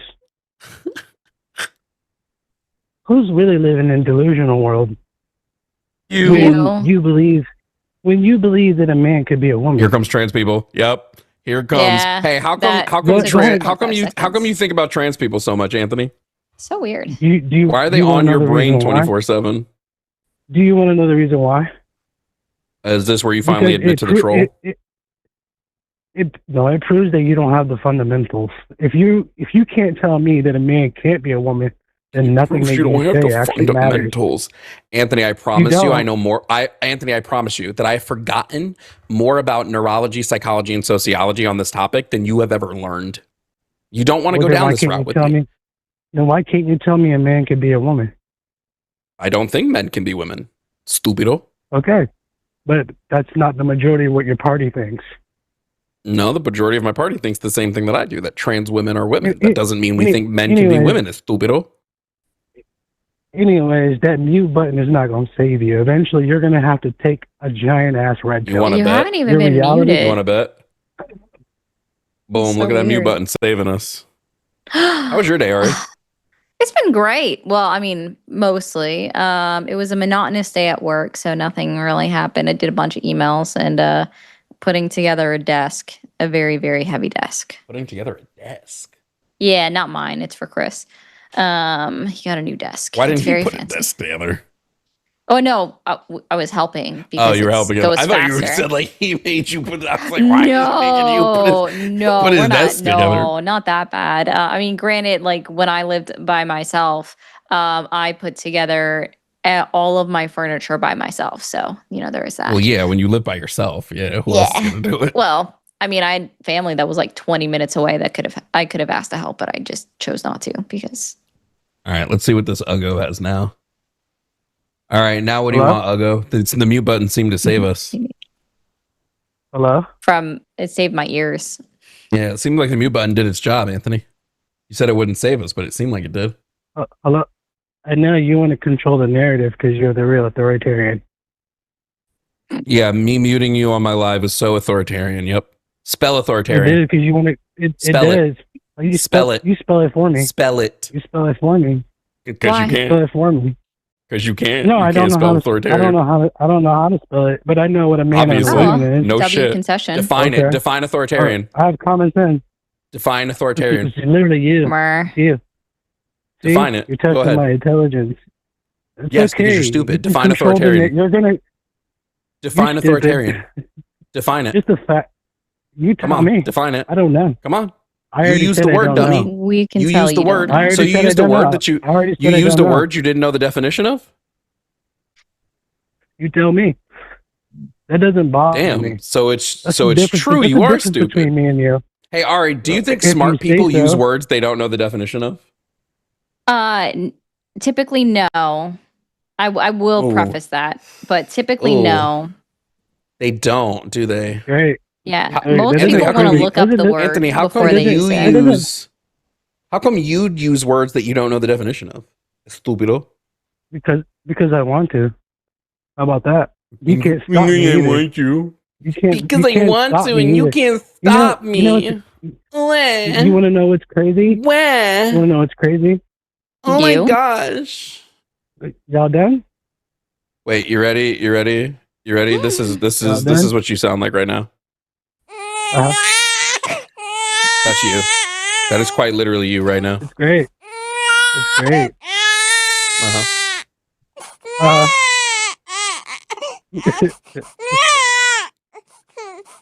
That's what y'all sound like every time Donald Trump talks. My Every dog time, can hear it that's through the y'all. headphones. That's y'all. Every time Trump talks, that's y'all crying. Yep. That's literally sounds like a liberal to me. Yeah. Oh, Renee Good. Oh, God, Alex Peretti. Oh, Alex Peretti. Oh, my God, Renee Good. Oh. Hey Anthony, I'm going to tell you something. Okay. And I want you to listen super close. You're muted, so I can't hear a word you're saying right now. I can see you trying to talk. It doesn't matter. Nobody can hear you. I'm going to tell you something very important right now. Okay. Jokes, haha, funny, whatever. You mocking two people who were killed by the state for quite literally no reason. Yep. Just shows that you're literal human scum. You're lower than scum. You aren't even worth washing me and Ari's feet. And even Jesus would do that. That's true. You genuinely, Anthony, are a bastard person. And it sucks. And I hope you go the rest of your life understanding that you're a bastard person. Maybe one day you'll know true love. It won't be now. Probably won't be a year from now.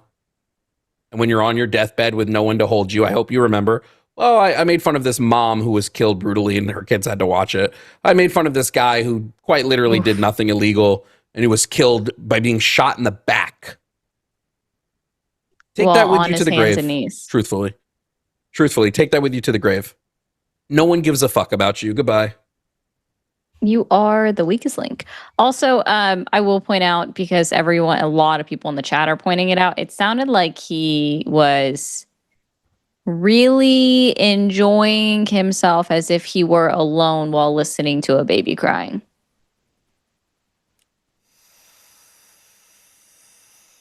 Yeah, that was kind of weird. Yeah. Also, while bringing up Alex Peretti, just like, oh, sir. But I bet he was the same type of person like, you're making Charlie Kirk jokes. Oh, God, I dealt with one of those today.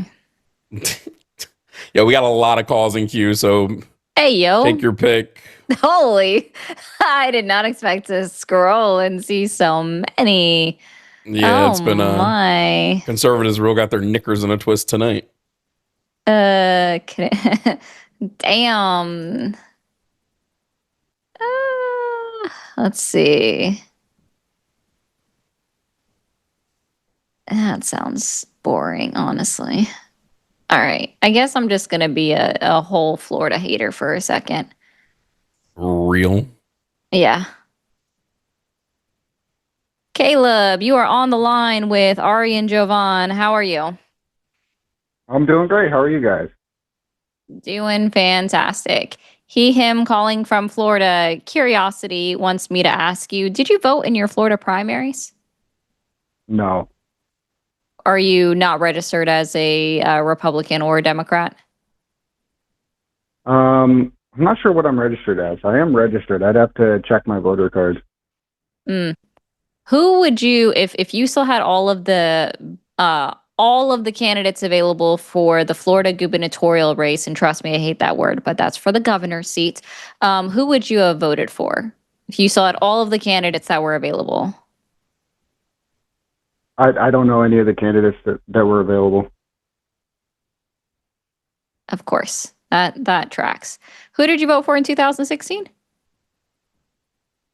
In 2016, I didn't vote. In 2020? I didn't vote. I didn't know that was going to be the line of questioning. No, I'm sorry. I'm just having a line of inquiry here. Just bear with me. 2024, last one on this one. Did not vote. Okay. Listen, I support people's right to engage in democracy. I just have willingly chose not to. I'm really... Why don't you vote? I feel like I have that right. Why don't you vote? I would say lack of faith in the system. I don't feel like we have a democracy. I feel like it's more of a federalist republic that's not representative of my ideas. What are your ideas? I would say a government that's more for the people and not for corporations. And for some reason, you're pro-capitalism. Can you square that circle for me? Yeah. So I guess to start off, I would assume that my idea of capitalism would align with your definition, Greg. What would you define capitalism as? Where the property, means of production, tools, land is all owned privately, correct? Correct.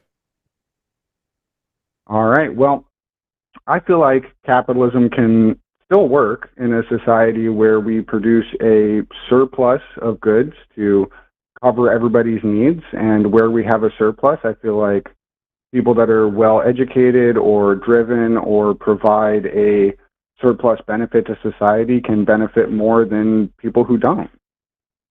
So I'm just wondering, when you said can work for who?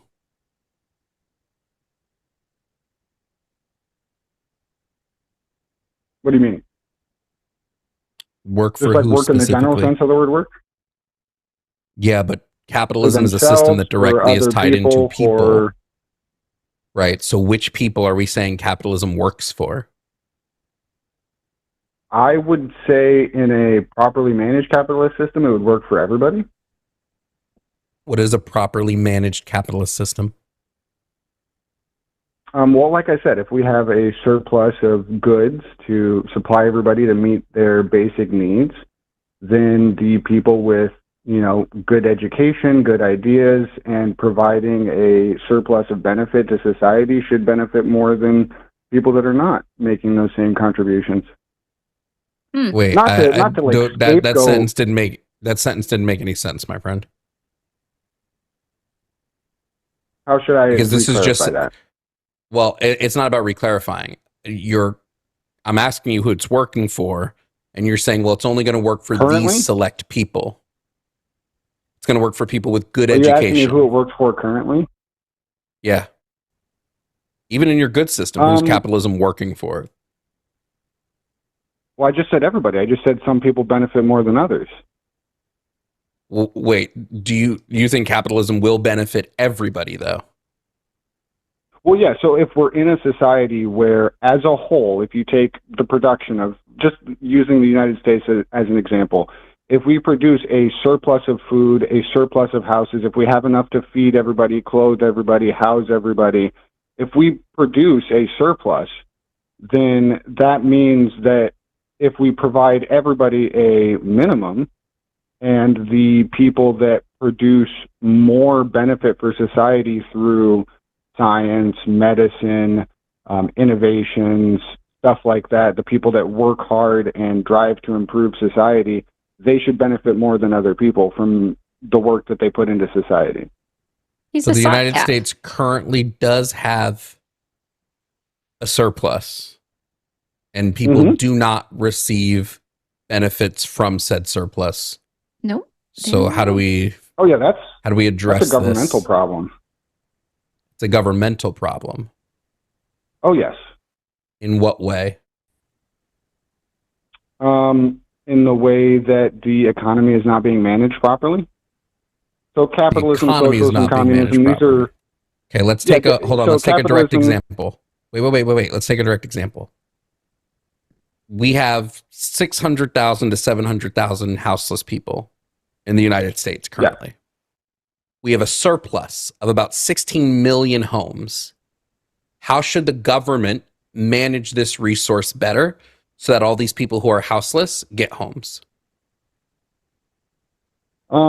Well, that's a deep topic. I would start by saying that it should be illegal for some of the ways that the housing market has been inflated. So the price of housing is a big driver for the number of houseless people. So there's a couple of key issues there. You know, people that have like dozens or hundreds of properties that they are renting out for, you know, more money than what I would say that they're actually worth, which is partially driven by the value of real estate, which is, you know, private property dictate that they should be allowed to do this. Yes, but with limitations. Then that's not private property. Like you don't want a free market then. Yeah. No, it's still private. You can still buy stuff. But you want restrictions on the market. Oh yes, 100%. So capitalism only works. Wait. So capitalism only works when we place massive restrictions on it. Sounds like it. Yes. Why not go a step further and just get rid of it? Okay, and what would a step further be for you? Abolishing private property in general. If private property is going to lead to these negatives to the point where we have to regulate against it anyway, why not just get rid of it? Regulate it to the point of their severe limitations and access to it. Because that's what you're advocating for. That can be applied to a lot of things in life. Just because something can lead to something bad does not necessarily mean that it needs to be abolished instead of regulated. I feel like capitalism needs to be abolished because it's inherently unethical. Private property is unethical. Private property. The ability to privately own the means of production is unethical. It leads to coercion and manipulation. Like it inherently leads to these things. Yeah. Just by its nature. And like ontologically, it's evil. Yeah. Exploitation. And I'll say unethical. I won't say evil. Ontologically. And what in the nature of owning private property makes it inherent to lead to those things? Because private property gives singular individuals arbitrary power over controlling productive means, specifically resources necessary for people to live. It's unethical for singular people. Power if it was regulated? Yes, that's still arbitrary power. Yeah. Yes, they still have it. What would make it not arbitrary is if it's not singular individuals. Sorry, go ahead, Ari. I was just saying, like, it's the reason why I was saying it's exploitative is because you have people that are working, they are giving their labor, right, their personal workforce, and they are not being paid a livable wage. The capitalist system literally doesn't take, the majority of companies don't take the most qualified employee. They take the employee that they believe they can pay the least amount of money to. It's inherently exploitative. Right, but that's not all companies. And again, that comes down to regulation. Like, just to I know, I caveated that. Yeah, random big company, they hire, workers Not random. at minimum Fortune wage, not paying them 500s. enough. Okay, Fortune 500 companies hiring workers, not paying them enough to live. I agree that that is a problem, but that is a result of poor regulation and money in politics and companies being forced by fiduciary responsibility to increase their profits every quarter, Capitalism. to increase their stock price. It's funny how he's literally railing against capitalism right this moment. I wouldn't say that. I would say I'm railing against the way that it is ran. There are many ways to run capitalism. Like, you can have capitalism with, socialist programs. You can run capitalism without it. You can have capitalism through authoritarian means, through democracy. At all to have a system in which your labor is a commodity that you sell to private business owner or to just private ownership in general. Yeah. You can see this in the split between the value of the money you produce.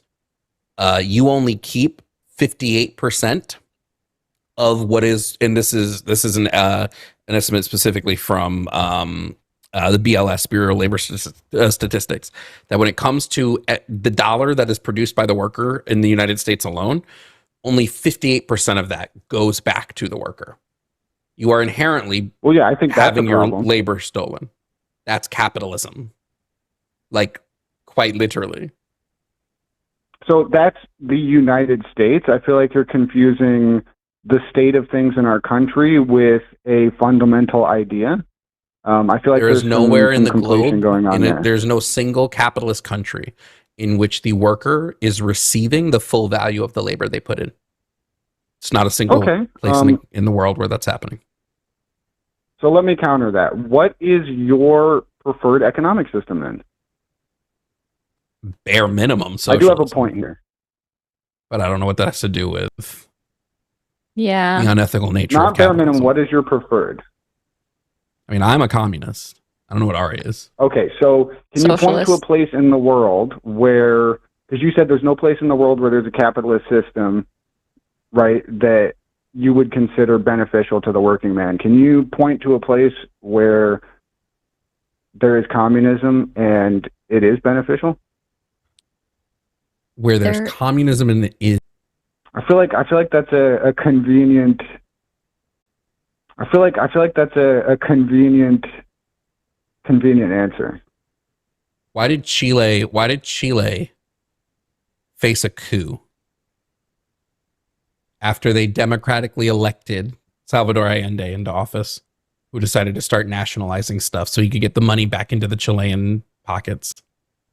What happened? Listen, I'm not aware of the history of Chile. I only know one person from Chile. Yeah, I'll tell you. There was a coup that the U.S. supported, Mm-hmm. which threw in Pinochet, who was a dictator that the U.S. supported because he was willing to go back to letting large capital businesses siphon off resources out of Chile. Why was there a coup in Iran in the 50s? Okay, so let's address that Chile point real quick. So you said, large corporations coming in and siphoning off resources. I mean, that goes back to my original point. If it's completely unregulated and companies are allowed to just do whatever they want, of course it's going to be bad. I feel like you are hinging your argument against capitalism on greedy people, and specifically people that have been allowed to amass power, and there's been nothing to check that power. Why don't we just get rid of the large companies? Yeah. I mean, I can kind of agree with that to a degree. Why not, instead of just trying to regulate capitalism, which doesn't work because all capitalism leads to cronyism, why don't we just get rid of it so people can't do that? Well, because communism is fundamentally flawed as well. Okay. If there's no so private property, what is the if the government owns everything. Oh, pause. You don't know what communism is. The government owns the means of production. Private property is not allowed. Goods and foods are given to people based on their needs. Nope. You're literally describing state socialism right now, not communism. No, I'm describing communism. You're describing state socialism. Right. You are describing state socialism. I have the Communist Manifesto by Karl Marx and Frederick Engels on my bookshelf right now. Oh my God. Communism. Is that the only one that you read? If you have the I don't know why, like the manifesto is great. It's like 20 pages. Yeah. Why don't you pull up like, I don't know, like one of the many other works, like Critique the Gotha Program or the German Ideology or like one of their many other works.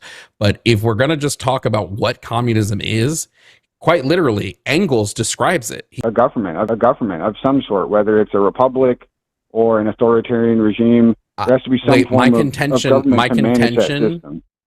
Wait, really quickly. My contention was not when you said government owns everything was not that you're saying government. My contention is to equate that to, well, that means the people don't own these things. It's like deal with day-to-day things, right? It's completely a possibility. But you could also just do a direct democracy. We have the technology now that if we wanted to have national votes, we could do them very quickly and very easily through our phones. They could be done like super fast. You that pick would the be awesome stuff you care about, you vote. Direct democracy. And under a direct democracy system, there should be no contentions with communism. Mm-hmm. Well, there is. So going back to one of my original points, if we're in a society of surplus and communism is based on from everybody according to their ability and to everybody according to their need, if we have a surplus beyond everybody's need, then where does that surplus go? We would keep it in case something happens and we need more things. You know? So it shouldn't go to the people that contribute more? There can be some incentives, but it shouldn't be an incentive that's being built off of any sort of productive means or any sort of resources necessary to survive. So to incentivize people who might want to work harder or longer or tougher things, we would need to incentivize them with like potentially like time, like, hey, if you work these longer shifts, we'll give you like the best choice of hours, or we would incentivize them with like potentially with like social credit. You know, like, hey, if you work here, we're going to just like treat you better. We might even say, hey, look, you might be able to get like a slightly fancier house. But the minute you start commodifying through labor, any sort of resource necessary to survive is the minute you essentially recreate the unethical conditions capitalism created itself by. Now somebody can take these extra surpluses and they can try to use them to profit off of others' labor, which is what we want to avoid. It's the whole, you just did a very fun way of also describing the issues with our supply and demand cycle. Right. I like what Jovan said about, things necessary to survive being a commodity. Is that even an issue if everybody has their base needs met? So if we have sufficient social programs, one of the things we're trying to avoid. If we have sufficient social programs and everybody's base need is met, does it even matter if the things necessary to survive are a commodity? Like food, for example, if everybody is fed, does it even matter if people are still selling food, better food, more interesting food? Yes. Well, again, when we get into selling, what do you mean by selling? I don't care if people barter.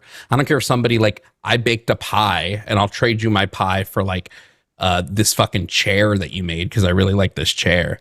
Like nobody's saying we need to move away from like bartering and trading. Bartering and trading has existed long before communism. The problem becomes when you take this and you add in some form of currency that's a stand-in for labor. That's when you get into a lot of these issues with the commodifications that we're trying to avoid. So if you were like, hey, is there anything wrong with like But why is me being going paid and for your making work bad? being paid a stand-in for labor is bad? Why? Because that's what allows for commodification. So imagine I am in this community and I build chairs and I just make these chairs that are like beyond incredible. Everybody loves my chairs, right? And right now I'm building them like somebody's like, hey, I will trade you this artwork that I made for your chair. And I'm like, cool, I'll take the artwork. Here you go. Here's a chair. Oh, I'll trade you. I really want your chair. I'll give you this cake that I baked. I'm like, all right, cool. Here, I'll give me the cake. Give me the chair. Now, let's say I get tired of this and I'm like, you know what? I wish I had something instead. Just something I can use instead of this just to make my life easier. And I'm like, what if I create, I'll call them chair bucks. Cheros. Yeah, I know how currency was developed. And I'm like, hold on, I'll just let me get there. And I'm like, look, I want in order for me to give you a chair, you got to give me 20 cheros. Now people go, well, how do we get cheros? I'm like, well, I have the cheros, right? I made them as a stand-in for my chairs. How do you get the cheros? You just got to do stuff for me, stuff that I want you to do, right? I want you to do things for these cheros. And once you get enough cheros, you can buy a chair. Now I've started to create a market. What's not analogous about this? Well, because that's an isolated system. You're talking about chairs and cheros, where if somebody wants a chair, the only way they can get it is by doing something for you specifically. But that is not analogous to modern currencies. If I want gas from the gas station, I don't have to go in there and mop the floors at the gas station to get gas bucks to buy gas. It's not analogous to modern currency. How do you think modern currency started? It was this. As standing, except instead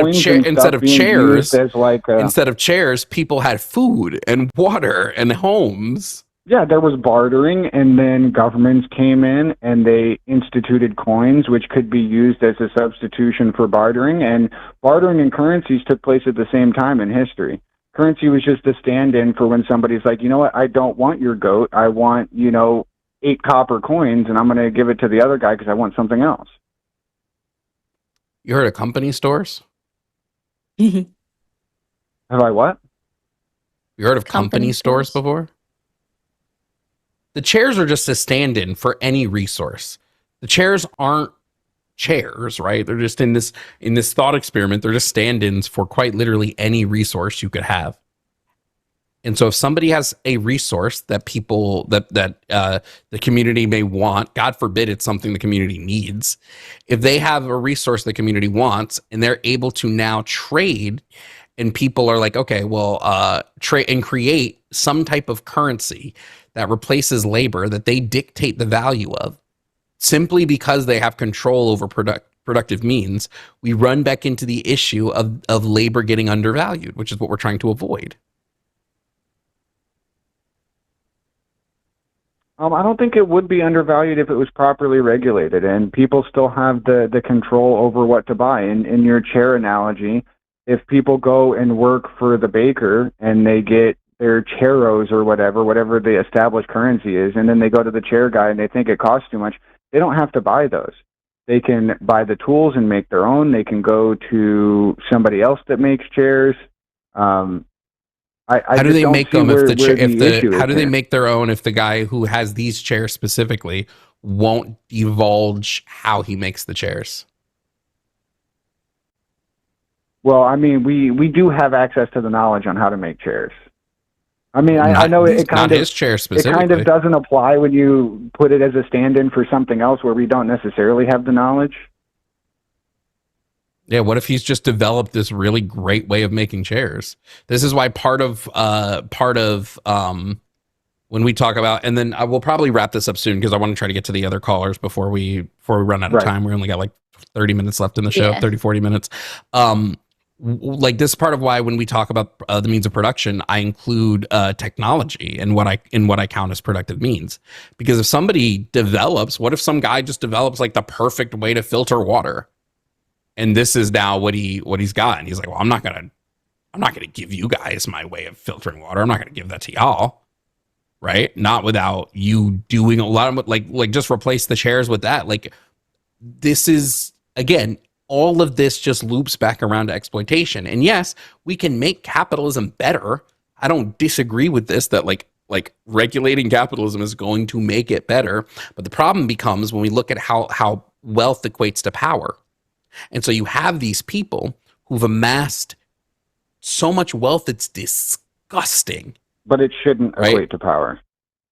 Yeah, but there's no way to do that when money can be used to buy the things that you want. Well, wealth should equate to comfortability.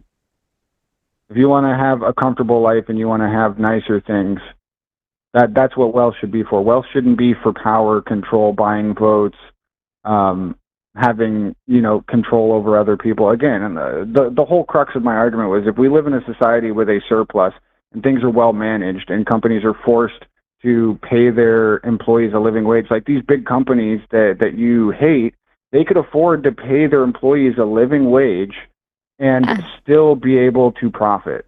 Like, we live in a society and our surplus is such that we can afford these social programs and pay people a living wage. Like, we did it decades ago. We did it in the 50s. People were able to buy houses. They were able to raise a family on one job. And then people got greedy. And then people got greedy. And that needs to be managed by the people. The greed needs to be managed by everybody else. Like you're saying, you don't like these corporations, you don't like the wealth gap, you don't like these people that aren't contributing fairly to society. The rest of society needs to look at those people and metaphorically, drag them through the streets. Say, hey, vote for the DSA candidate. Stop being a pussy and get out and vote, bro. If you want to see these changes, that's not nice. Then you gotta. I don't care. I don't have a lot of love lost for non-voters, especially someone that does seem at least marginally educated on what you're talking about and seems to want to help progress society, even if it's in a way that we disagree with. And you're not utilizing the voice that you've been given, the right that you've been granted in the United States of America to help the people as a whole. Because if we could get people in there with your ideas, I would take it as at least a starting point, a stepping stone. But you don't even vote. And so you're complacent with harm occurring. You're complacent. No, I talk to people all the time. My dad's a Republican. I sit here and debate with him on stuff that I disagree with. What benefit do you get out of not voting? I don't believe in the system. I don't believe in contributing to things that I don't believe in. And what is so you are a registered voter, right? Just to be clear, you're registered to vote? Well, because yeah. I believe you said, yeah. Okay. So you're one of the 12 million registered voters who didn't move their ass in the last 2 elections and voted?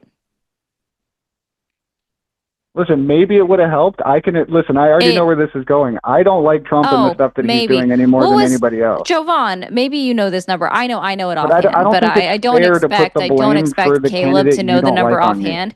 Do you know about what amount of votes Harris lost by to Trump? Not off the top of my head, no.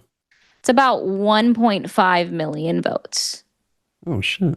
Yeah, so you're putting if 12 people, I'm not putting it on your head. I am not putting it on your head because you are not listening. I'm not putting it on your head because you are not listening. If just 2 million of the 12 million non-voters got off their ass and went out and voted, that absolutely would have changed the election. The problem is that there are individuals such as yourself. Depending on the state. Yeah. Yeah, it really if they got off their ass in like New York, I wouldn't have done. We're just talking about the popular vote, right? Because he likes a actual democracy, which would be majority wins, no holds bar, right? So like, no, Caleb. Then you're not advocating for true democracy. You're advocating for a representative democracy. True democracy would be majority rules. If you are advocating for plurality, then is what I meant.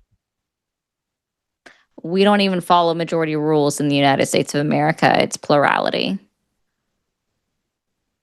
Yeah, But yeah, I don't have a lot of patience for non-voters, which is why I just sat back after the first 10 minutes and let Jovan take over. Because obviously I showed my hand. I don't have patience for individuals such as yourself that call into a political stream and then choose not to engage in the system, especially somebody that is at least somewhat educated on the topics. Please do more research on communism. You have done enough. Congratulations, we all did. I grew up around politics. My mom was a political science major growing up. I've seen, you know, all the news stations. Okay. I don't believe in our political system, so I don't want to contribute in it. I feel like as an American citizen, I have the freedom to not participate in that system if I so choose. And like, I can respect your right to be upset at me about it, but I'm also going to say that I don't think that that's fair for you to be upset at me about it. I feel like how I'm many doing just communities as good are experiencing talking to harm other right now people and because you trying choose not to to vote? How many communities are experiencing harm right now because you choose not to vote? See, but that's an unfair distinction. Okay. If I chose to vote with those communities, I'm not. I really debated even continuing the phone call when he said he hasn't voted. Sorry, Jovan. Hey, no skin on my bones. We only got like 30 minutes left. I know. That's why I'm like, hey, I'm cutting it off. I've lost all the energy I had before. Yeah. Jesus. Okay. We're going to go with, also guys, friendly reminder, if you guys are watching us on YouTube specifically, be sure to hit that thumbs up button and don't forget to be sending the super chats in. They help us so much. Your contributions help us a lot to continue moving everything along on the stream, and also become a Patreon member. You guys go do that. Go become a Patreon member. Word. Yeah. You get some fun perks. And now we're going to go to Tyrone. You are on the line with Ari and Jovan. How are you doing tonight? I'm doing good. How y'all doing? Doing great. You are conservative, he, him, pronouns. What state are you in? I'm in Memphis. You're in Tennessee? Did you say Memphis? Yeah, my city, Memphis. Oh, okay. So. Okay. We're in Tennessee then. All right. Fantastic. So what topic did you want to bring up? So yeah, y'all said conservatives not what? Conservatives don't have solutions. Yeah, we do got a lot of solutions actually. Cool. What's your solution for healthcare? What is a conservative solution for healthcare? Trump. That's why he's in office. You just said Trump. Yeah. When did? Sorry. Look, here's the principle, right? Trump has control of the restitution of the execution of the money, right? Once he steals our money, he'll give it back. You feel me? So it's like taxes. So like tax season, we'll get our Medicaid back. But y'all like to judge and like to skip past that.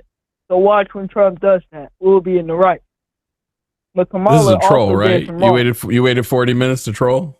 I was going to ask how long this guy's been holding. Man, I'm reading on it. Hey, y'all. Bye, child. Obviously. Trump. What's your solution to, what's the conservative solution to healthcare? Trump. He's going to he literally said he's going to steal all of our money and then give it back to God damn. Let's take Adrian. I got to be honest, I think that it will. Okay. And I also want to say, I think that would be a funny short. Just that guy just saying words. Those were words. Wait, just to clear this up, in case I see Nick is in the queue, we'll get to you, Nick. But if you just are asking me, like, is there anything good about capitalism? Yes, it got us out of feudalism. It served its purpose, though. So if that answers your question, great. If you have more, stay on the line. Good call. All right. Adrian. So many calls today. What's been going on? I'm loving it. It's great. Adrian, you're on the line with Ari and Jovan. How are you doing tonight? I'm doing great, guys. Good to talk to you guys. Fantastic. You guys hear me well? Yes. Okay. Oh, cool beans. And you want to talk about God and Christianity? Yeah, if that's something you guys are up for. I know you guys are kind of on the political train right now, but I was like, I know a lot more about Christianity than geopolitics. Just out of curiosity. I'll always tell people why Christianity's BS, but go ahead, Ari. Why it's booty cheeks. Just out of curiosity, Okay. I do want to Yeah. know who you voted for in 2024. We're not going to stay on it. We'll let the theism take over, but who did you vote for in 2024? 2024? Yeah. I vote for Trump. Okay. The most Christian candidate, obviously. The most Christian candidate. I'm still debating his salvation. Praying for that guy, though. Oh gosh. Go ahead. Someone praying. It sure ain't him. Yeah, he literally said, "I'm going to hell." So, Nick, you told the call screener that there was I want to see the exact words they wrote down. Is that the evidence that we have for the resurrection of Jesus? Now, Yeah, so maybe I am basically- missing something, but what evidence do we have for Jesus's resurrection? Yeah, of course. So I think it's important that we define terms, if that's okay. So what would you define the word evidence of? I guess. Well, you're the one who says you have it, so it'd be whatever. I'd be operating under your definition of the term evidence. Okay. So I would define evidence as anything that increases the probability of something being true. Would you agree with that? Sure, I have no problem with that. So yeah. Okay. So then so I would go with, of course, the historical record that we have of Jesus first existing, being crucified, and eyewitnesses saying that he was walking around basically after the crucifixion. So that would be what we get from the Gospels, that we would get from extra biblical writers, so Josephus, Tacitus, Pliny the Younger. We have plenty of secular scholars today, Bart Ehrman. We have John Dominic Cressant that would agree that Jesus was a real person, that he died, and that people saw him after the resurrection, but have no real stance on what that data necessarily means. Because again, they're secular; they wouldn't be classified. So as a few issues that I have with where you've gone here. One, what is Josephus? And first of all, I would never use any of the Gospels as evidence. They're anonymously written. They provide different accounts for both his birth, his death, a lot of his mystic claims, like the divinity claims. They provide different accounts for this. So these aren't reliable for us to take a stance unless you're going to say one specific Gospel is more accurate than the others.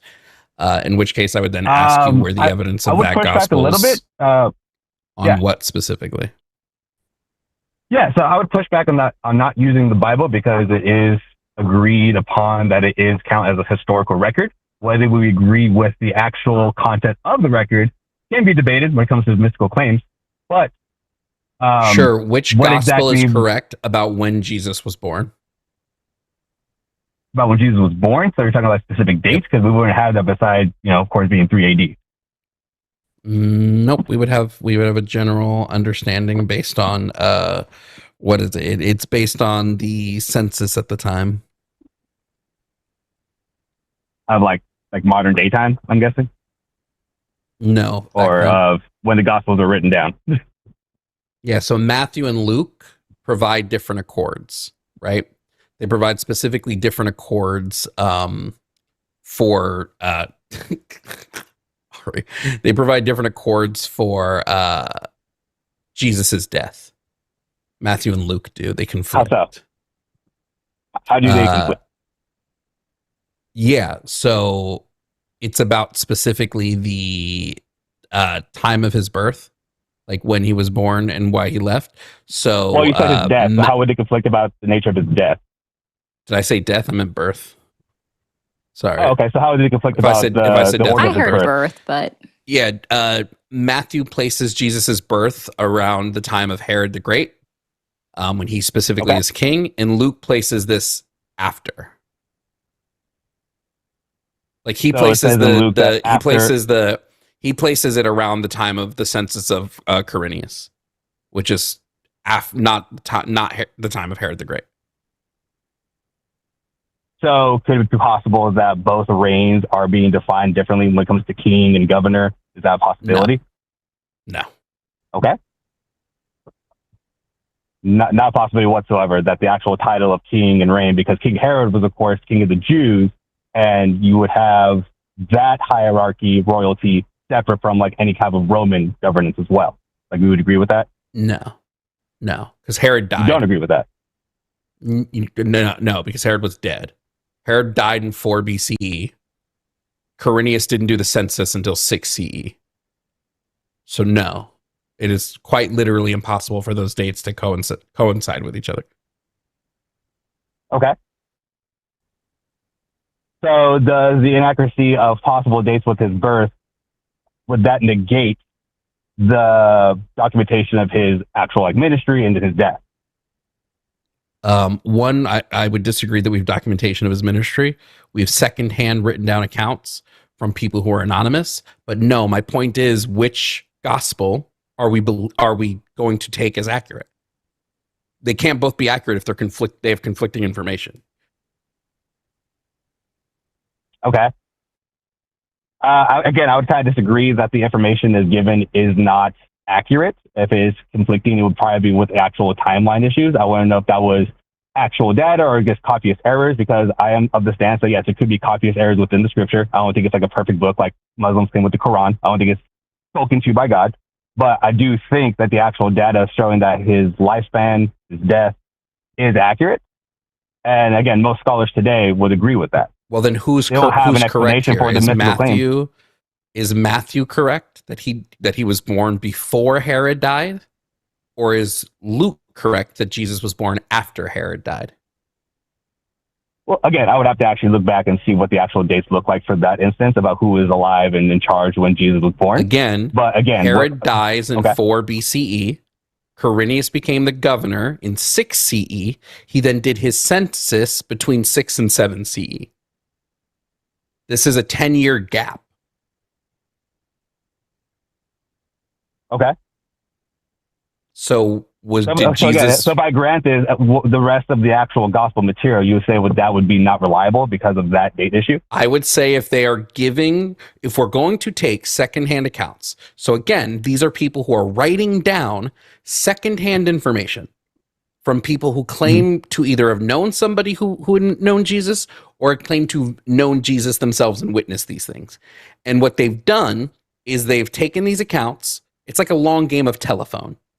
And they've gotten information incorrect. One of them has to be incorrect, or both can be incorrect. But one of them has to be incorrect here. Now, if I were to, like, how would I describe it? Let's say there was a fight at my school, right? And it was witnessed by like 3 people. 3 people witnessed this fight. And then each of those 3 people later told another friend about the fight who wrote it down. And then I get those, it would be 3 more, I get 3 documents written from each of those friends. The friend that they told, right? And I'm reading these. One says the fight happened in the morning. One says the fight happened in the afternoon. One said the fight happened or I'll even make it similar. One said the fight happened before lunch. The other said the fight happened during 8th period. And you can have a third one that says the fight never happened at all. Who do I believe? These are all different information. So just to clarify with your analogy, so are you saying when it comes to the disciples and when it comes to and witnessing Jesus' ministry, you're saying not the disciples wrote it, but someone that they talked to wrote it? Is that what you're trying to say? All of the gospels are written anonymously in the third person. None of them are first person. And that's slightly not true. Slightly not true. I think it's Luke specifically writes at one point in the first person, but he specifically writes that he didn't know Jesus. Okay. Well, so the only reason that's written anonymously in the first place is because it's not written written by like Matthew, written by John. Like typically in the first century, that wasn't really a thing. Most of their documentation and storytelling was oral based. Yes, they're secondhand accounts. None of the people that wrote the Gospels knew Jesus personally. The earliest dating of the gospel the earliest gospel was written about 30 years post Jesus' death in 60 AD.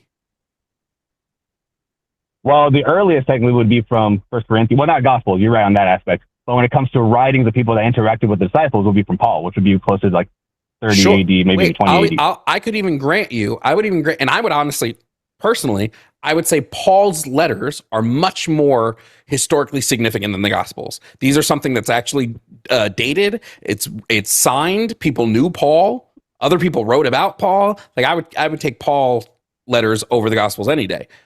But even Paul never claims to have met Jesus. And Paul writes about stuff that writes about things in Jesus' life that the Gospels never even come close to touching on, such as 500 people specifically witnessed Jesus' resurrection when he came out of the cave.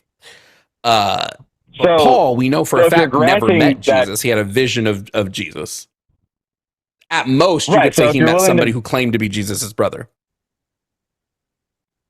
Okay, so you're willing to grant that Paul at least interacted with the disciples? No, I'm willing to grant that Paul says he interacted with the disciples. So you're saying that Paul could be possibly lying then?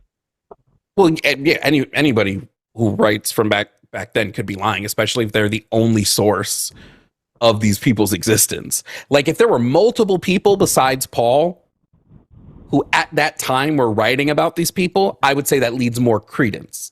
But all we know is what Paul said specifically.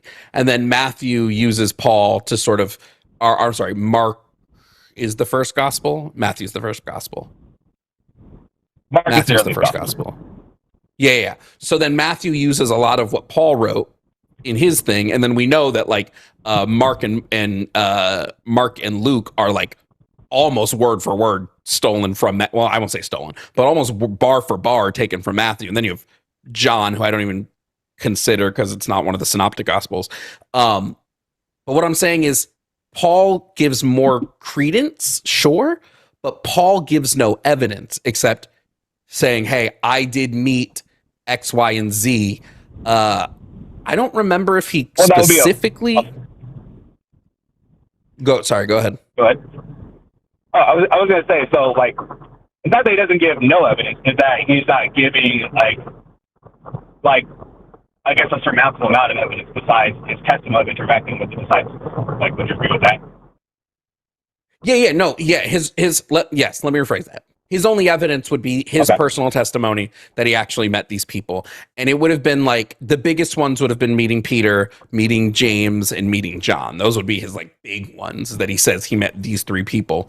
And James is where we're going to get a little closer, because James is claimed to be Christ's like brother, like his blood-born brother. Right, and of course was the one that didn't believe it at first, but then ended up becoming a follower down to his like just Oh, chat is saying we got it backwards. Mark was the first gospel. I get it backwards all the time. Chat. Correct. Yeah. I was gonna say Mark would be the earliest gospel. Yeah. So now all of this to say, I'm totally fine saying that it is plausible that a man named Jesus of Nazareth existed at this time and was sort of like a street preacher who got a bad rep with the state. I think that's plausible, right? Okay. A lot of people were named Jesus at that time. I think it is applaud that. Maybe there are a lot of atheists that don't even give that much. So I applaud you on that. I think Jesus Christ did not exist. I think there was no evidence of any divinity claims. There's no evidence of any mysticism. And I don't make the affirmative that even Jesus of Nazareth existed. I just say it's plausible, right? So you're more of an agnostic than on the topic. It's a flat out just did it happen? It's less that I'm agnostic, more that I think that the evidence provided around Christ's existence is uncompelling. Okay. Hey, that's valid. So on that last remark, talking about that there's no evidence for his mystical claims. So evidence in regards, like evidence besides testimony? Yeah, I don't think you can use testimony as proper evidence for mystic claims. Like I would say that like it could be increased probability. Yeah, I would say evidence for normal claims, yes. Testimony can be fine enough evidence for me for normal claims. Extraordinary claims require an extraordinary burden of proof. And testimony alone is not enough to do that, especially like Jesus healed the sick. Jesus walked on water. Jesus revived from the dead. These are all like, he did it like using magic powers. These would all be things we know humans can't do. We know humans can't touch someone and heal their sicknesses, like heal their leprosy. We know that humans can't walk on water, and we know that humans don't come back from the dead. So if someone is now making the claim that somebody else did this, I would need way more than just I saw them do it as evidence of that. So would you, in this case, would you be using physical analogy? Like, because we don't see it today, means, oh, it can't be possible to happen in the past. Sorry. Adrian, are you driving right now? I am. Yeah, I just heard. Oh, sorry. We don't talk to people that are driving. Yeah, we're gonna have to move on. If you want to call back, the next show I'll be on is Thursday. I think it's 5 p.m. Eastern. We like for strict safety purposes, we try to not talk to people that are driving. I 100% get that. Yeah. Sorry about that. Yeah, 100%. You've been very cordial. Thank you so much for your guys' time. Yeah, God bless you both, and I'll try and talk back on Thursday. Thank you again. Thanks, man, for being understanding. We appreciate that. Why do Christians always say God bless to atheists? I tune that out. Normally I just say, a Hail Satan right back because it triggers them. Sorry, I wasn't, I was trying to make the chat laugh with the signs. I thought they were funny. I liked them. I realized don't use the green. That was way too bright. So that was hard to read. So sorry about that last one, guys. But L Republican Jesus. I'm so tired now. Well, guess great news is we have about 12 minutes left and one caller. So we're almost there, and we have a heart out for both of us. We have a heart out for both of us at the call. It's my Bane impression. I don't even think I could. Again, I just got the Alex Jones impression voice. So we're turning the frogs gay. We're turning the frogs gay. Fluoride in the water turns the frogs gay, Ari. Fucking hell. Did you know that? You merely adopted the gay. I was born in it. Molded by it. I don't know if you can actually hear the echo coming in from the cup. Sort of, but not really. That was great. Okay, guys. Thank you, Etch, for complimenting my signs. So here we go. Nick, you are on the line with Ari and Jovan. How are you doing today? What was I going to say? I'm good. How you doing? Doing well. I was going to say, how are you doing something? And I don't know why that was coming out. Nick, your name's not Jeff, right? My name is definitely not Jeff. It's Nick. Okay, because somebody in the chat named Jeff Thomas said, I'm in the queue, guys. So that was a lie. Okay. That not you, Nick, no, somebody. I mean, he might have. Oh, okay, gotcha. But no, I actually grew up like in Trump country, so but I'm not a Trumper. But I just had a now look, I got a pretty rudimentary understanding of political economy, so go easy on me. But there's no market-based system that you think would work. There's no market-based system. I mean, I think that like market socialism would work better than capitalism, but like, well, I mean, capitalism works it's like, so like market socialism, like that's the thing, right? Like, I mean, because I mean, you guys are basically saying that like capitalism is, and correct me if I'm wrong, but what if I understand you correctly, you're saying that it's inherently exploitative, right? Yeah, yes. It leads to the ability to exploit somebody for their labor. Jesus Christ. Thank you, Ari. Yeah. God damn. Yeah. It's all right. We're both out of it. So So what? So but you do acknowledge that there are benefits to capitalist systems, right? Like the point that the guy was trying to make earlier, I think, was he was trying to say that like I have seen some data somewhere where it says that there is actually less conflict now than there. Like this is the least amount of violent military conflict that we have ever had in human history. But I mean, we have more people on Earth now, so. But hold on. Are we being punked? Hold on. Nick, is your name Ashton? No. Listen. Is your last name Kutcher? I just want to wait. Dude, I just need to Nick. I just need to preface this.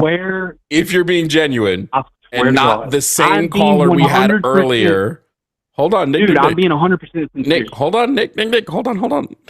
Okay. We had a call earlier who said the same thing, which we then provided evidence that counters that because it's a made up claim. But okay, I'm not making the exact. I'm not articulating this very well. Hold on. So like, hey, there's more people. Like, okay, capitalism itself. Would you say that it has at least lifted part of the world out of poverty, right? Because of the increase in wealth. Also putting people in it. Yeah, while throwing the global south into deeper poverty, yes. Yeah, literally the United States. Okay, well, so what other system besides capitalism creates wealth, though? Like, once you read, let's say you redistribute wealth. Huh? Yeah, I would just argue, hold on, wait, Nick, we have to be able to answer your, hold on, let us answer your question. Go. I don't care about wealth creation. I actually think wealth creation is part of the problem. And I'd rather we not have systems that create wealth. Let me to illustrate this to you. How at any given time in the world, there's a set amount of currency in circulation. Is that number infinite? Is it infinite? Yeah. Is there infinite amount of currency in circulation at any given time? I mean, if it's fiat currency, I mean, it's really just a human construct. Like, are you talking about like the actual, like the physical amount of, or are you talking about just? I'm talking let's take America. US dollars. The thing that I can trade for resources. Is there an infinite amount of US dollars currently in circulation right now? I mean, no, there's a finite amount. Okay, great. There's a finite amount. So if I want more of that, it has to come from somewhere. It means somebody else has to get less of it because I want more of it. There's going to be... Okay. That's my issue. So, what if there are people... Okay, yeah, obviously there's going to be a certain amount of inequality. There are going to be people that have more than others, but what if everybody still gets like, I'm definitely in favor of like, I hear you guys talk about how there's like a surplus of housing, and that statistic is absolutely fucking insane. I'm not going to lie. Like, I think people shouldn't starve. I think everybody should be on equal footing, right? So, but like, no, like there shouldn't be billionaires. Like, that's fucking insane. That's way too much money. They're hoarding, but could there not be like a system that has, that's like has more like markets that have capitalistic mechanisms but wealth doesn't become too concentrated, right? Sure, but that doesn't get rid of our issue. Go ahead, Ari. You want to say something? Oh, no, I'm just saying, like, I don't see I'm agreeing with Jovan here. Like, I don't see the purpose of wealth, and I don't see why capitalism is necessary to society. It served its purpose for industrialization. I mean, well, I guess what I mean by wealth is like, but it's not necessarily, I don't know, man. I should have thought this through a little bit better before I called you. I'm not gonna lie, I wasn't very prepared, but I really just wanted to. I mean, listen, Nick. We have 5 minutes left of the show. Why don't you just call us back? Call it. Like, go think about it more, and then call back a different day. I think I'm that's here an every suggestion. Tuesday. I appreciate y'all talking to me though. Yeah, no problem. For sure. Y'all Thanks, have man. a good night. You too. You too. Get out and vote. I'm gonna keep saying that to people. Vote. Get your ass out and vote. I actually wanted you to read Thunder Nights because I feel like that's important. And so where was I at? I think it was NBC polling I was looking at where when it comes to Angie Nixon and her chance of winning the actual Senate seat for Florida, Ashley Moody received 1.3 million votes in the Republican primary. Angie Nixon got 691,000 votes. Vinderman got, what did I say earlier? 146 less. So even if you just add those two numbers together, it's not enough to beat the number of people that voted in the Republican primary for Ashley Moody. I'm a numbers person, and that makes me very realist sometimes. So that's my math. But what is your opinion?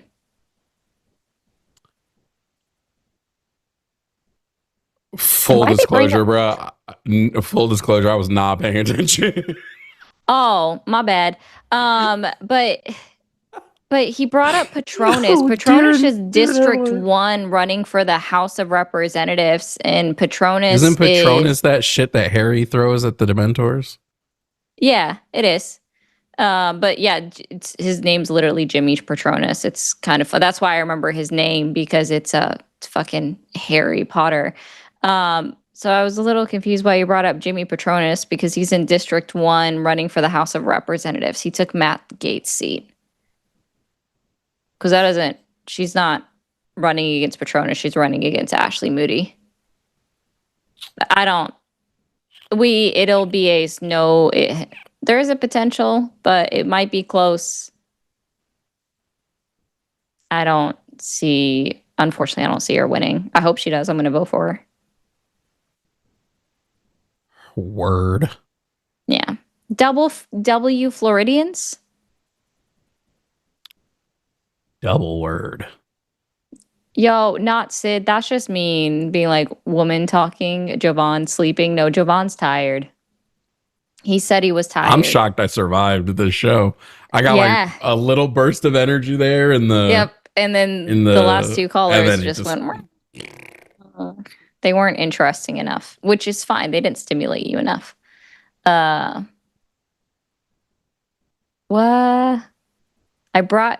Ari just 100% dealt with me being high. I was on the same wavelength as Jovan, but she brought me back. Sorry? I said I'm sorry for 2004. What song is that from? It's called 2004.